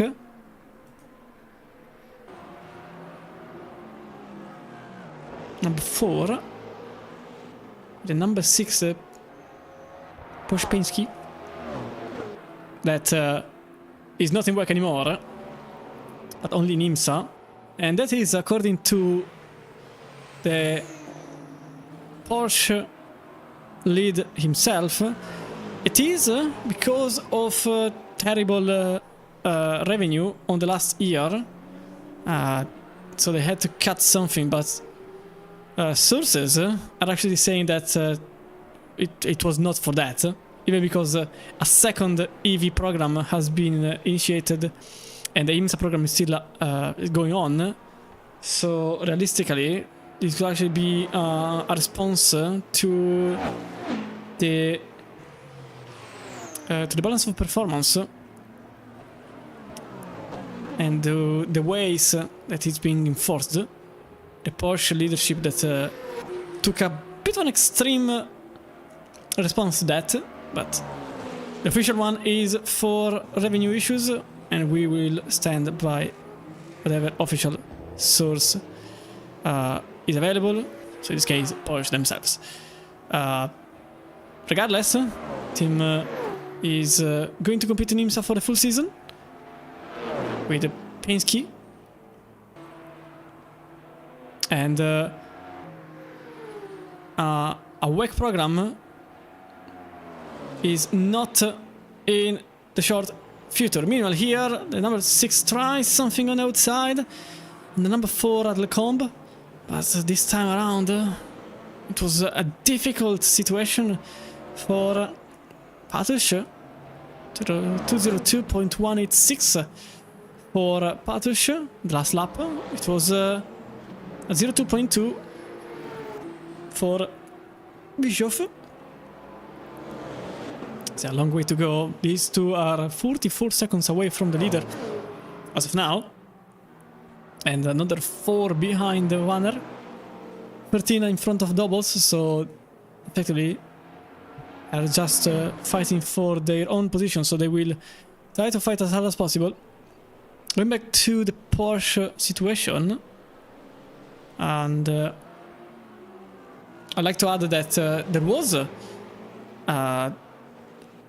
an idea of creating a joint partnership between Proton and Penske to create a sort of an official team for WEC to remain in WEC, but Porsche itself said no. Actually, there was a deal. Apparently, there was if not a deal, a prototype of a deal, and the Porsche itself said no and denied them the chance to do so, and so Proton had to lose the chance to be in WEC altogether because they can't afford 2 cars by themselves. There isn't factory support, so it's a bit impossible to go through that lane. And meanwhile, the only customer support left is the JDC Miller in IMSA, as the Proton even there is not present, and the JDC Miller, which is a fully customized program and not really helped by Porsche themselves, so it's just there existing at this point. The yellow banana, and even that one will compete in this weekend's 24-hour of Daytona, the Rolex 24-hour.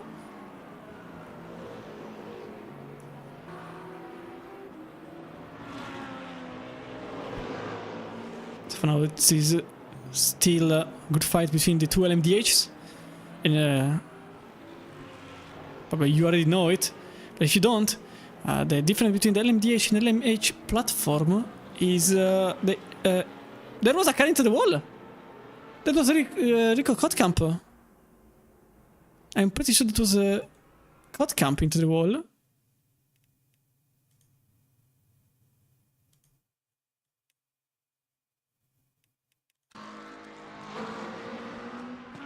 Let me just quickly check. the incident, how it happened. So this is 1-7, losing the rear end and effectively ending the race there on the barriers. Very unfortunate for the car that was starting very high into the field.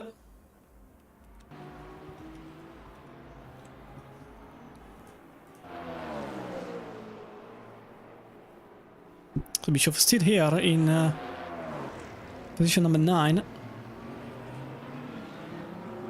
Not much is changing in the GT class, although there is a possible battle for position in 9th place, Schneckenburger and Windle. So let's give them a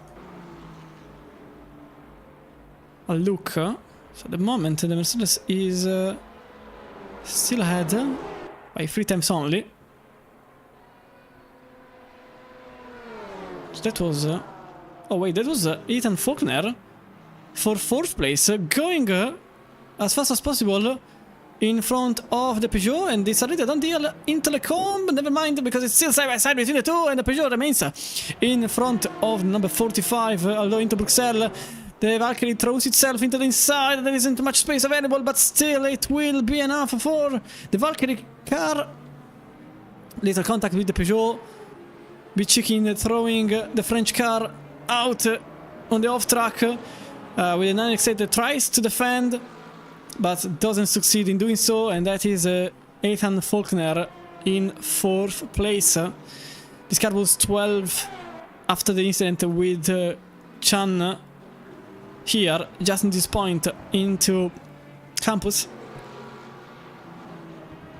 Then one after the other positions were made, and now Faulkner finds himself in 4th place, 12 seconds away from Kilohead, but still better than outside the top 5.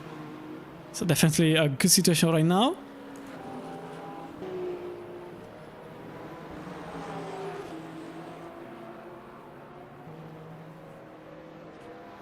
As these two, Schneckenburger and Windle, 220.0 for the Mercedes driver. 219.8 for the Future Racing Esport number 27. The Porsche driver thinks about an outside move into the bus stop chicane. Can he make it through? Not really, as there is enough space for the Mercedes to turn and to close the door on the Porsche driver. So now the two battles crossing each other's line. The number 6 that gives an assist to the Porsche driver, and now the 27 could have a possibility into the Camel Straight. At the same time, the very same chance could appear for Mika Patush.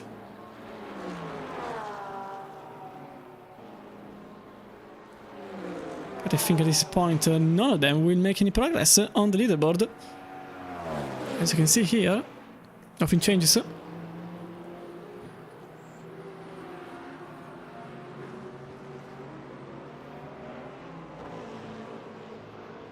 It's not even a battle in strategy, it's just a battle in pure pace, considering that everyone basically chose the same strategy. A bit enforced, considering that the fuel was enough for 45 minutes, and that effectively tires can last 45 minutes, but only the mediums, so at this point they just went all for the same idea, which apparently is working, obviously. But one of the good things about WEC is the fact that you are not enforced into a single strategy in all 4 tires, and unless somebody changes something in Hypercar, I don't see that, considering the pit times, which I can just get rid of at this point. They are not really useful strategy-wise, but first let's have a shot at the possible move here between Mirko Bischoff and Mika Patush into the bus stop. Nothing happens once again. The Cadillac driver, the Team Nitro, is still there, maintaining the position and not really changing the course of events. It's now 20 minutes to go.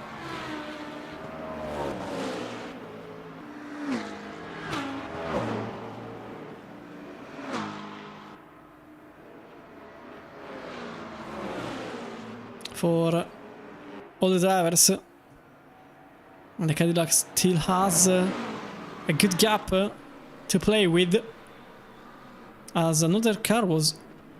Oh, that's a Porsche! Off into the comb. The number 6 a bit too energetic towards the braking zone, and this led Patush into the off track. It was an overtake. Yes, it was an overtake between Windle and Schneckenburger. And also, I think here between Kuffel and Barto. Which Kuffel that jumps into 11th place.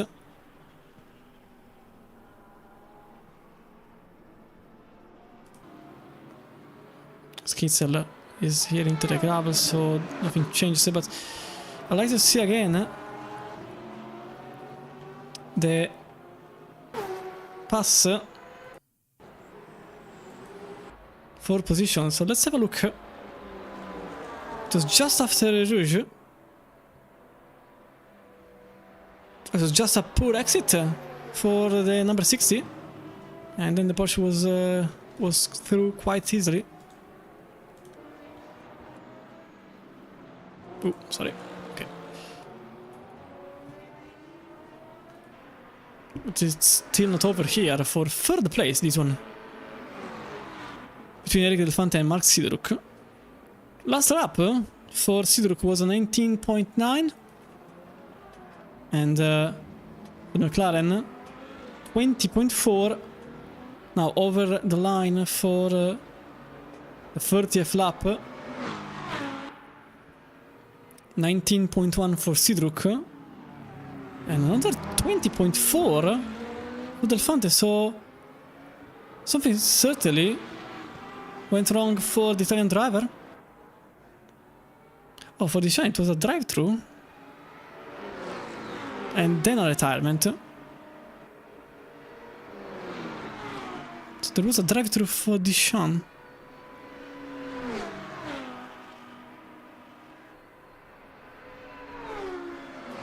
Okay.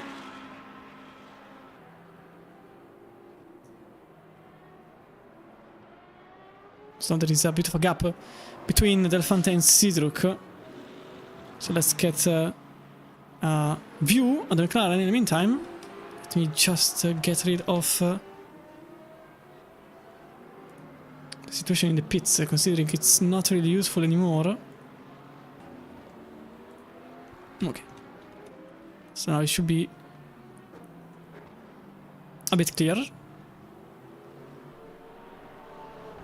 Since everyone went in the pits at the same time, at the same moment, at the same strategy, and everything in between. So no. It's a bit of a no-brainer to put the pit informations in the leaderboard. So out of 17 GT cars, 14 remain, and out of 16 hypercars, 13 are still on track. And so, oh, that's the 255 losing the rear 2 times. So, slight loss of time compared to Nasilashvili and Kitzel. But still, there is some space between himself and Kitzel. This will be for 6th place overall.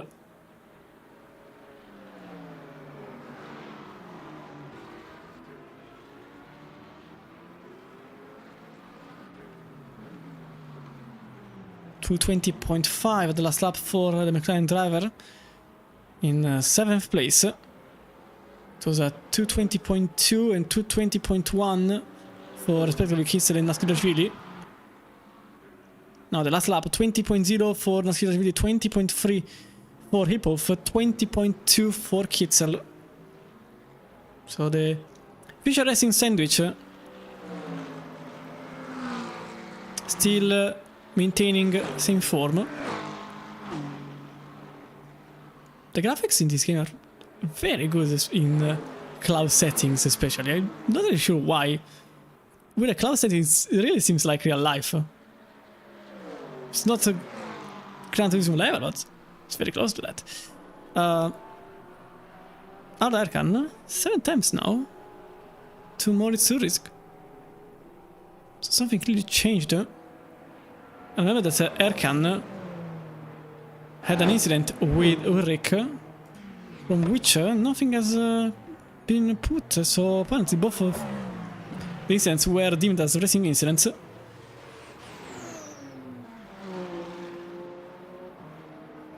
As last lap for Erkan was 20.0. No, poi 02.0. Can't read anymore. 02.0, which is now at 02.5. 02.2 for Ulrich in this last lap. So slight advantage for them, and it's currently a battle for position between Z and Flag. Here it is, from very far away for some reasons. So the Alpine gets ahead of Flag. And that is for 12th place. From the 009. And here instead there is the battle for third, but now very close gap between Delfante and Sidruk, with Delfante that starts to defend now in the McLaren number 95 with 227 Fisher Racing Esports, that now has to find an aperture to get through and to at least get back into the podium positions. Remember, this car was starting in second, had an incident early on with Niklas Huben, which then I think some damage effectively ruined the Lamborghini space, and then after the pits it was back in fresh state, and Sidruk now very close into making a pass for the podium. There was an idea, but not the intention at Lecombe. So for now, car number 227 remains in fourth as into Bruxelles. Both of them went a bit wide of the apex. Let's see from the helicam. Oh, that was the rear end slipping off. And Sidruk just lost an immense amount of time by going into the gravel and Jackie X corner. Or no name for the aficionados, aka me. And so automatically the battle that was about to start just disappeared. For the foreseeable future at least. So let's have a look at the Cadillac driver here in 6th place. That's Moritz Zurich, and behind him Erkan in the Falcon Sim Racing Toyota, with last lap of 202.0, 202.2 for the Cadillac driver, the car number 27. 41 seconds out of reach from position number 1. That was a bit of a forced overtake on the Lamborghini, so it was just past. I think that was David Ancagno in the Top Racing TV livery, which is definitely the car being driven by the Spanish broadcast team. Now we are toward the end, and I've got a little bit of time, just 10 minutes to tell you a couple of things more. Little reminder that this is a Pride Championship, and you can still be part of it. There are some drop rounds, and this is the second round. And at the end of the championship, both the Hypercar and the GT3 class podium sitters will receive a coupon for Just see, just to be safe. Okay. For Simverse.com website, and it's a 1,250 euros coupon at Simverse by Trustmaster, 750 euros coupon at Simverse by Next Level Racing, and a 500 euros coupon at Simverse by Moza Racing, only for Split 1 obviously, and for both class podiums. And there is still time to get on board and to have a chance to battle yourself for honestly immense prizes. And all of this wouldn't be possible without our partners that help out every time here at LFM. So nothing could exist without them. With partners with the help of Boxon Racing, with PMAX, with Nitro Concepts, SyncMesh, Ksking.de, Hesner, Ghost Apps, and ACC Drive, and obviously Simverse. All of them help massively the situation on the entirety of the server, and it's thanks to them that all of this can exist, and obviously also thanks to our Patreons. That's a very great way to support LFM as a private individual, and it really helps the LFM environment. If you want to give something, but it's just voluntary action. You are not obliged to do so.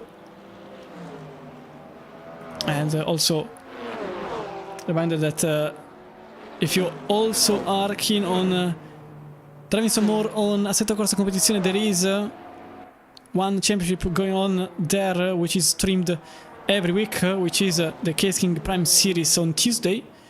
There are also prizes for the SyncMesh GT3 Series and the Ghosted Apps GT3 Sprint in ACC, but also there are prizes for the SyncMesh TCR Cup in Assetto Corsa. Plus all the different championships ongoing in Automobilista 2, Race Room, obviously all the other ones in both ACC and Assetto Corsa, and also there are the daily series which also are priced in here in Le Mans Ultimate, as there is an LMU drive key for the winner of the championship in Hypercar GT Championship daily series, and 4 keys will be raffled for all the participants.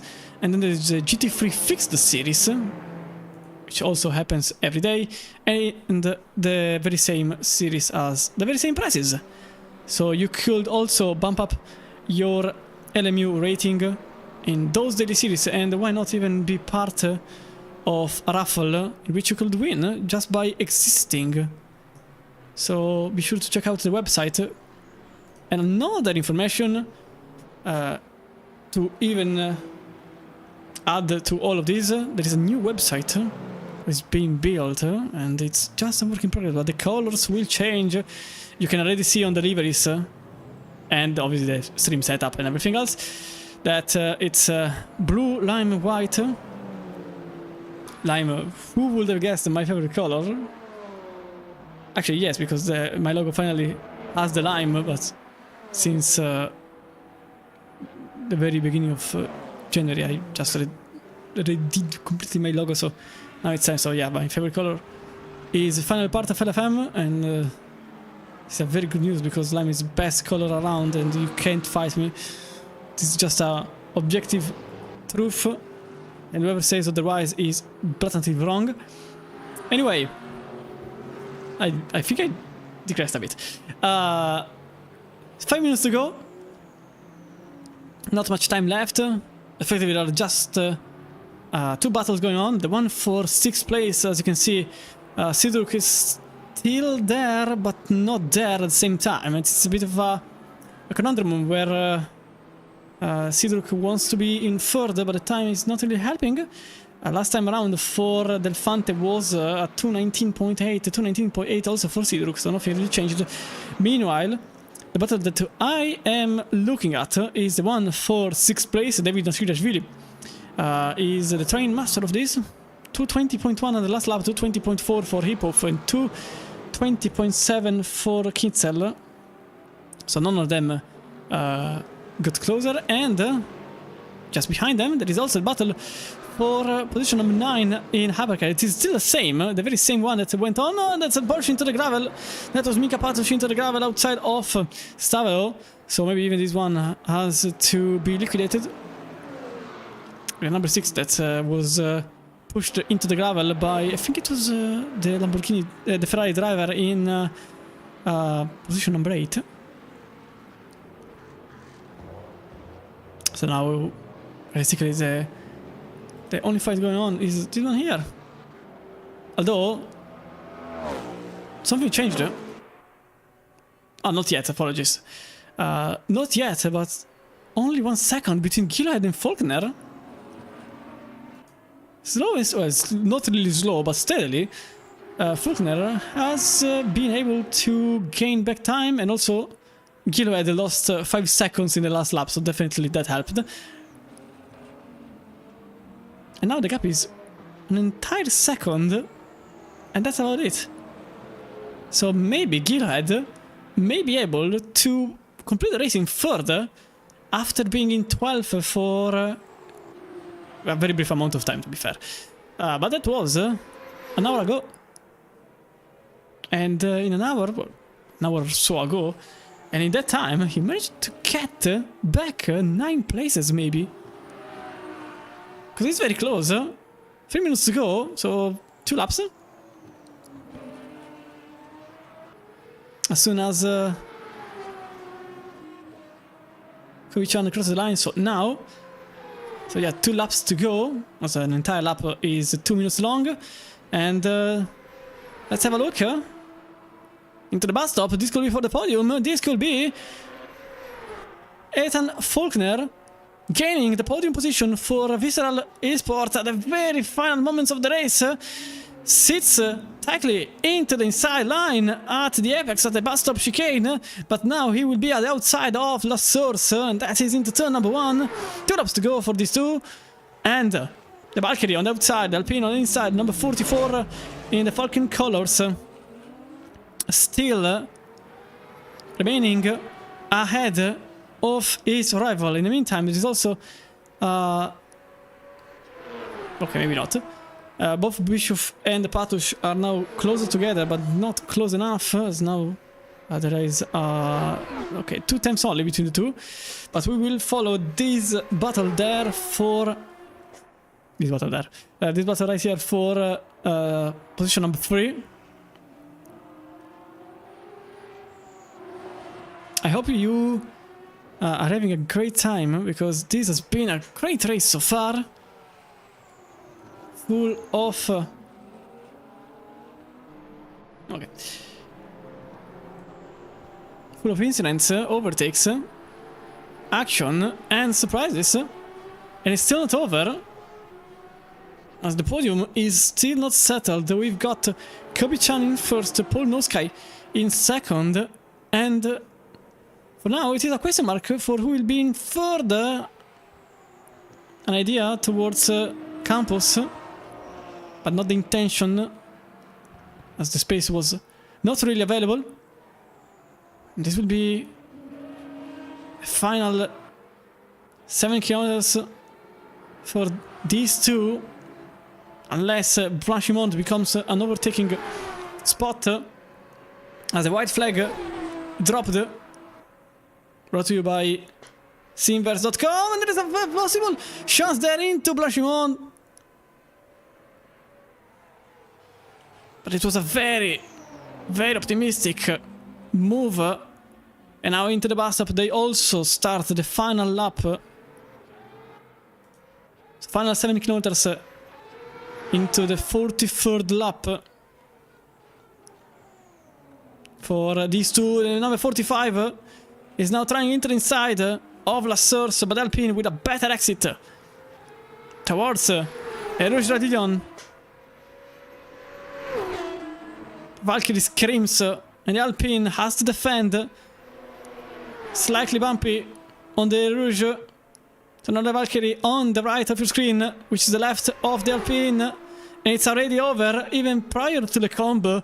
And that is Ethan Faulkner that goes into 3rd place, completing a podium for both cars in the Visceral Esports. That ultimately are kind of still together. Only Paul No Sky is in the middle. But regardless for how things were going, I think a 3rd place is definitely good enough for Faulkner. So let's have a look at the final moments for Kobe-chan in Spa-Francorchamps as he goes over the bus stop for the final time and wins round number 2 at Spa-Francorchamps in the Aston Martin Valkyrie in the Visceral Esports colors with an immense 12 seconds gap on his rival Paul No Sky in the Fisher Racing Esports colors. And realistically, okay, this is going to be a long time before Huben arrives at the finish line.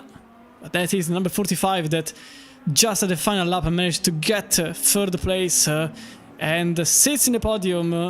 And the other Visual Esport Valkyrie with Sven Gilhead completing in 4th and Alex Siebel in 5th takes the checkered flag. 6th for Moritz Ulrich and Arderken in 7th, following Jonas Vanner in 8th, Marco Bischoff and Mika Patush, one after the other, but the Porsche ultimately wasn't able to get across the Cadillac platform. And so it will be 10th place for Mika Patush. Nico Dobos, Adrian Ze and Team Flag complete the hypercar running field with Robbie Deschant, Eric Gambal and Timo Kröber in the pits. But this is Niklas Huben that wins Spa-Francorchamps in the GT3 category, with Axel Ramone following 3 seconds behind and Eric Delfante still on the bus stop. But he will complete the podium in the GT3 category by starting in 4th. Mark Sidoruk, 4th place for the Fisher Racing Lamborghini. Max Florence in 5th for the Low Fuel Motorsport McLaren. 6th for David Nasridashvili. Just in front of Andre Hiphoff in the Low Fuel Motorsport McLaren. Clemens Kitzel in 8th place. 9th for Corbinian Windle, as Lukas Schneckenburger completes the top 10 by drifting a tiny bit at the very end. Joseph Kuffel completed in 11th, 12th for Luis Barto, 13th for David Rancagno, and Alvaro Incausti completed the running field in 14th in GT3. Completed the field Rico Kottkamp, Jonas Schwartz, and Sasha Wasner in 16th. In 17th place in class, effectively, but this is going to be a DNF for the LFM Mercedes. So these are the results. I'll just wait for the race server to effectively reset so I can have the final results on. But it's important to also say that it's interview time, as we got the podium in both classes. So we will start with the GT3. I will just give some time. I'll just give some time to the driver and to myself to effectively put the standings on, so this is something to look at.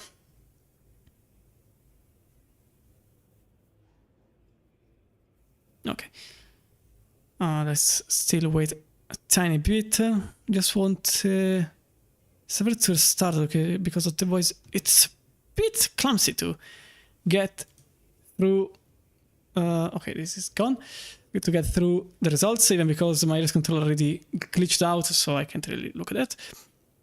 But it was a wonderful race. So stay here for the interviews. Obviously, just waiting a tiny bit, as I said, to set the results in stone and to then go through the GT3 field first, which for now just has Niklas Huben in the interview room. So that's the server starting. So this means I can go here, look at the results in GT3. So refresh. There it is. Okay, so we will start with the winner in the Lamborghini. Okay, yes. We'll start with Niklas Huben, since both Axel Raune and Eric Delfante are not present at the moment. So we'll start with him. And welcome Niklas to the commentary room and also the interview room at the same time. Okay, it's being heard. So, congratulations on the win. It was, I think it was a bit difficult towards the middle point of the race. My first question is, was the damage that you sustained at the bus stop a problem, or was it just a minor inconvenience? Nah, it's not really an issue. Maybe slightly feel it, but in the end it doesn't really matter. It was not a major damage, not a major collision. So yeah, it was an interesting race. In the beginning of the stint, McLaren was very, very fast, especially on the straights. With the fuel I carry more than the other cars. So in the end of the stint, the kind of swung back to me, because then the cars are kind of the same weight and the car gets faster. So yeah, the beginning is always pretty hard, especially today. And then in the end of every stint, I think it got better and better. And my second question is, matter of fact, you talk about the start. I think you had to defend against more than one car in the Camel Study multiple times. Were you set towards a low downforce setup, or were you more set towards a high downforce setup to maybe get more speed towards the middle part of the circuit compared to the Camel Straight and Brashimond? It was the lowest wing possible, so all out top speed. I did not have any more. Okay, just play in the straight line speed and whatever happens. Yeah. Okay. And my final question, obviously, congratulations on the win once again, but I noticed that you were second prior to the pit stop, and then you were first by coming out. What was exactly the game changer in that moment? Because I honestly didn't really pick up what made the difference. Was it a better pit entry? Was it a better stop? Was it a different strategy, or was it altogether in the situation?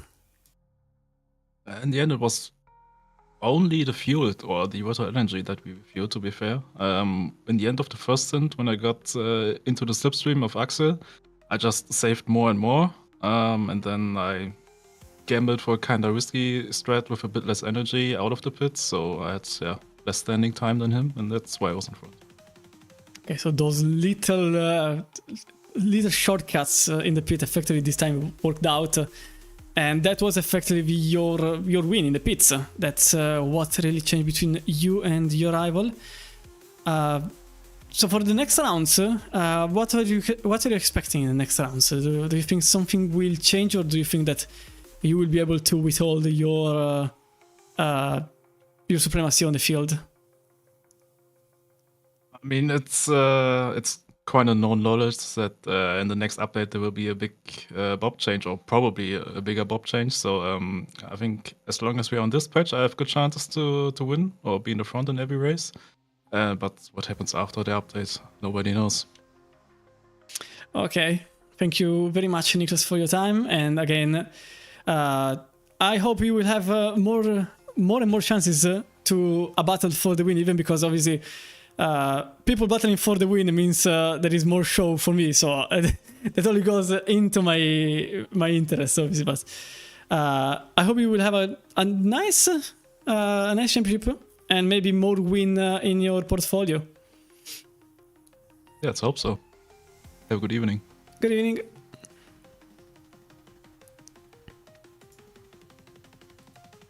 So that was the winner in GT3 category. As you can see, these are all the people that completed or not in the 17 cars field. But now we will switch towards the hypercar field, as we've got both Ethan Faulkner and Kobe-chan. I will start with Ethan.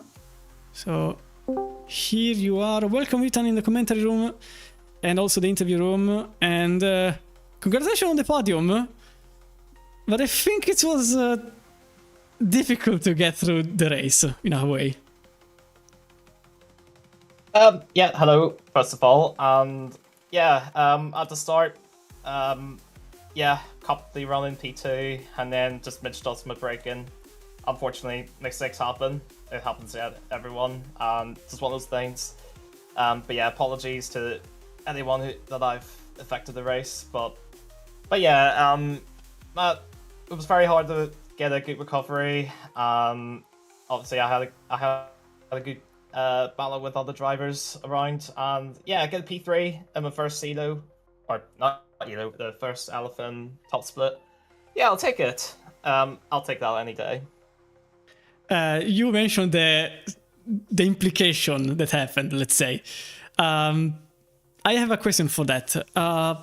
More towards how the damage kind of ruled out a second place. So if you had the damage or not, because I can't really know if you had damage or not, but did you have damage on the car, and was it detrimental, or was it just some luckily light scratches that you could just race with? Very luckily, it was just damage to the bodywork on the front and rear, which didn't affect the pace. Maybe possibly a tenth or two lap, but it's not really much. And because I spun on the gravel as well, and not on the tarmac, I didn't lose too much tire wear.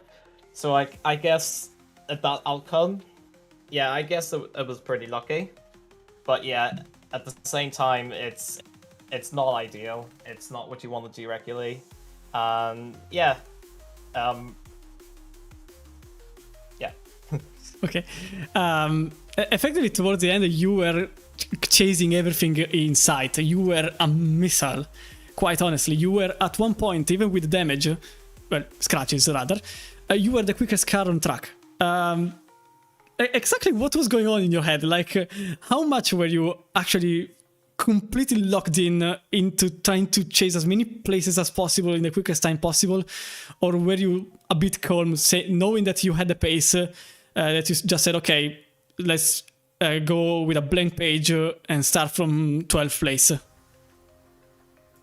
Well, after qualifying, I knew the pace was there.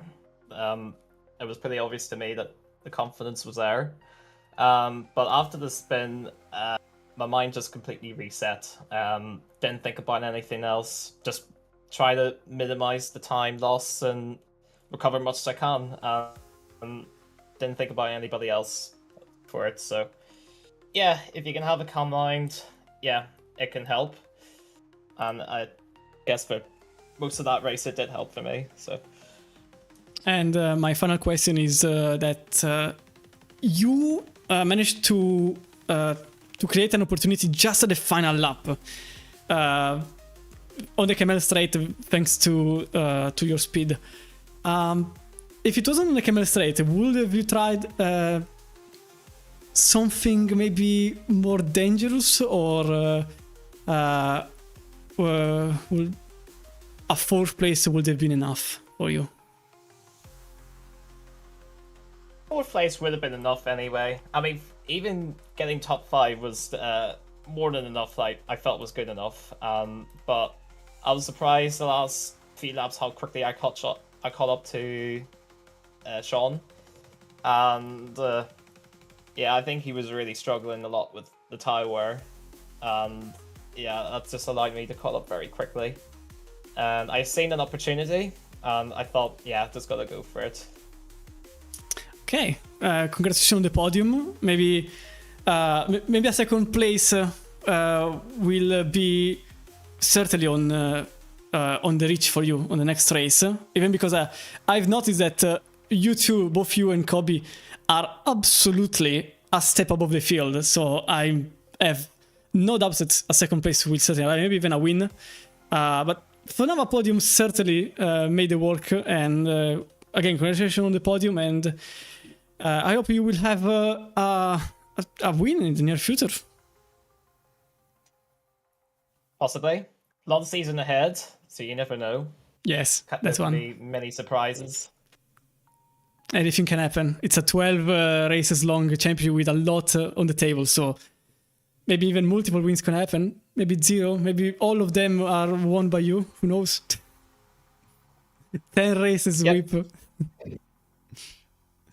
But again, Yep. congratulations on the podium, and well, thank you for your time here for the interview.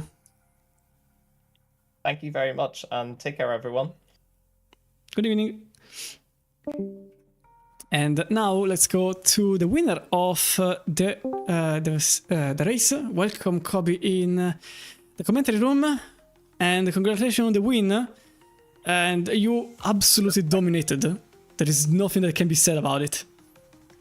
Yeah, absolutely, man. Like the Bar and Valkyrie combo is my best combo on LMU, so I really like this combo, and it just feels so good to drive it. So I did a lot of practice, and I think my practice definitely paid off today. Thinking about the time that you set in qualifying, I think it was half a second quicker than your teammate. So Yeah, I mean, yes. The first thing that comes to my mind is, were you even using the same setup, or were you using more? Yes, we are using the same setup. I can promise you that we are using the same setup. Okay, so it was just a tremendously good lap. Okay. Yeah, I mean, to be fair, like, although we are driving on the same setup, but my understanding to the Valkyrie is, I think, a lot better than what Ethan does, because obviously I have put a lot more time than him into the car, so like, it would not be surprising that we have a gap between us. So I think it's understandable. Yeah, you also had the last season, half season to get tuned with the car, and effectively the Valkyrie is a bit of an odd choice considering its real life counterpart is half a meme and half an effective completely different project, even because you don't have the hybrid, so you kind of have to play along with the fact that you just have the engine and not the hybrid counterpart. But I wanted to ask you if, knowing your qualifying pace, if there was some saving in the race, so maybe you weren't pushing as hard as you could, and you were just quote unquote cruising towards the fully 90 minutes, or if it was the one that we saw, if that was the real pace that you could deliver. No, I think, first of all, like, because we have the race today in double tire wear, so in the first place, no matter what, I will save anyways, because I don't want to burn up my tires too soon, right? So effectively, I do a bit of lift and coasting to reduce the tire stress on braking and then while turning in. So of course it will be a bit slower than what it will be when I am full pushing. So yes, I did save a bit today, but that's because I want to I don't want to burn my tires too early because it's double tire wear. And all the things about the Valkyrie, let me think. I will be completely honest. Probably this is a bit of a newbie question because I'm not that fond into Le Mans Ultimate yet. I come from ACC and only that, basically. But the fact that you don't have hybrid, is it another issue for your tires, or it's just two completely different things, the energy part and the tire wear, compared to having or not the hybrid mode? The fact that Valkyrie does not have the hybrid system is just the only bad thing about it is that the fuel that I will need to bring per stint will be a bit more than other hybrid cars. Like for example, for this race I'm using 107 liters for one stint, but I think for the other hybrid cars they are using about 90 liters. So I bring extra 17 liters of fuel per stint. So that's the bad thing about not having a hybrid system. But in terms of tire wear, it's not that bad as expected, because for example the LMDH cars, hybrid cars, they are also purely rear wheel driven. So I don't think the hybrid system would make that much of a difference in terms of tire wear, in terms of the rear wheel driven or all wheel driven the system. Okay, thanks for the little info, because considering you won and you have been using this car for 8 rounds already, I think you are quite quite used to the whole environment around it. And final question, well, when the situation in what is it, campus, were you scared or not? Sorry, can you say again? The situation in campus when your teammate nearly collided with you, were you scared about that moment, or were you like, okay, it's over, I can't do anything about it? That was scary. I mean, but like it's lucky that I kept the car straight and did not spin it. So it was not very nice, and we have a little talk, but like it's okay, it's fine. Shit happens for multi-class racing when everything so like there are a lot of fast and slow cars packed together, and accident just happens, you know. Like it just happens sometimes, and you gotta learn to minimize the damage and get through it yourself. Yeah, in the end, it works well. It worked quite well for both of you, considering that it's a podium for both of you, so the team is safe in that regard. And the championship is also safe in that regard, considering that you certainly are. It's just the second round, so still a lot has to be said. But yeah, it's still a long way to go. But the advantage is starting to pile up, let's say. So I really hope that you will also have an eventful championship, but I'm certain that you will also be able to pile up more podiums and maybe even wins in the whole 12 weeks. Just a final question that just came to my mind. Is there a track in the championship in which you are more scared of in terms of pace, or is are you... I mean, rather than saying any specific track, I'm more worried about the new tire model that is coming to the hypercar, because it's completely unknown to me. So I hope I will still do well when the new hypercar tires come to us. Yeah, you're not the first person that said, yes, there is the new Bob, so I'm scared. It's you're not the first that said this thing. Yeah, so... it comes with the new Bob as well, so there's a lot of uncertainties about the new update, so we'll see. In any case, good luck for the rest of the championship, and maybe many podium, maybe more wins to come. Who knows? Yeah, we'll see. Take care. Good evening. Thank you. Bye. And that was our race winner for tonight. The standings at the moment. Quick shout to the standings, since Niklas Huben, Clemens Kinsel and David Nasirashvili are still in the podium.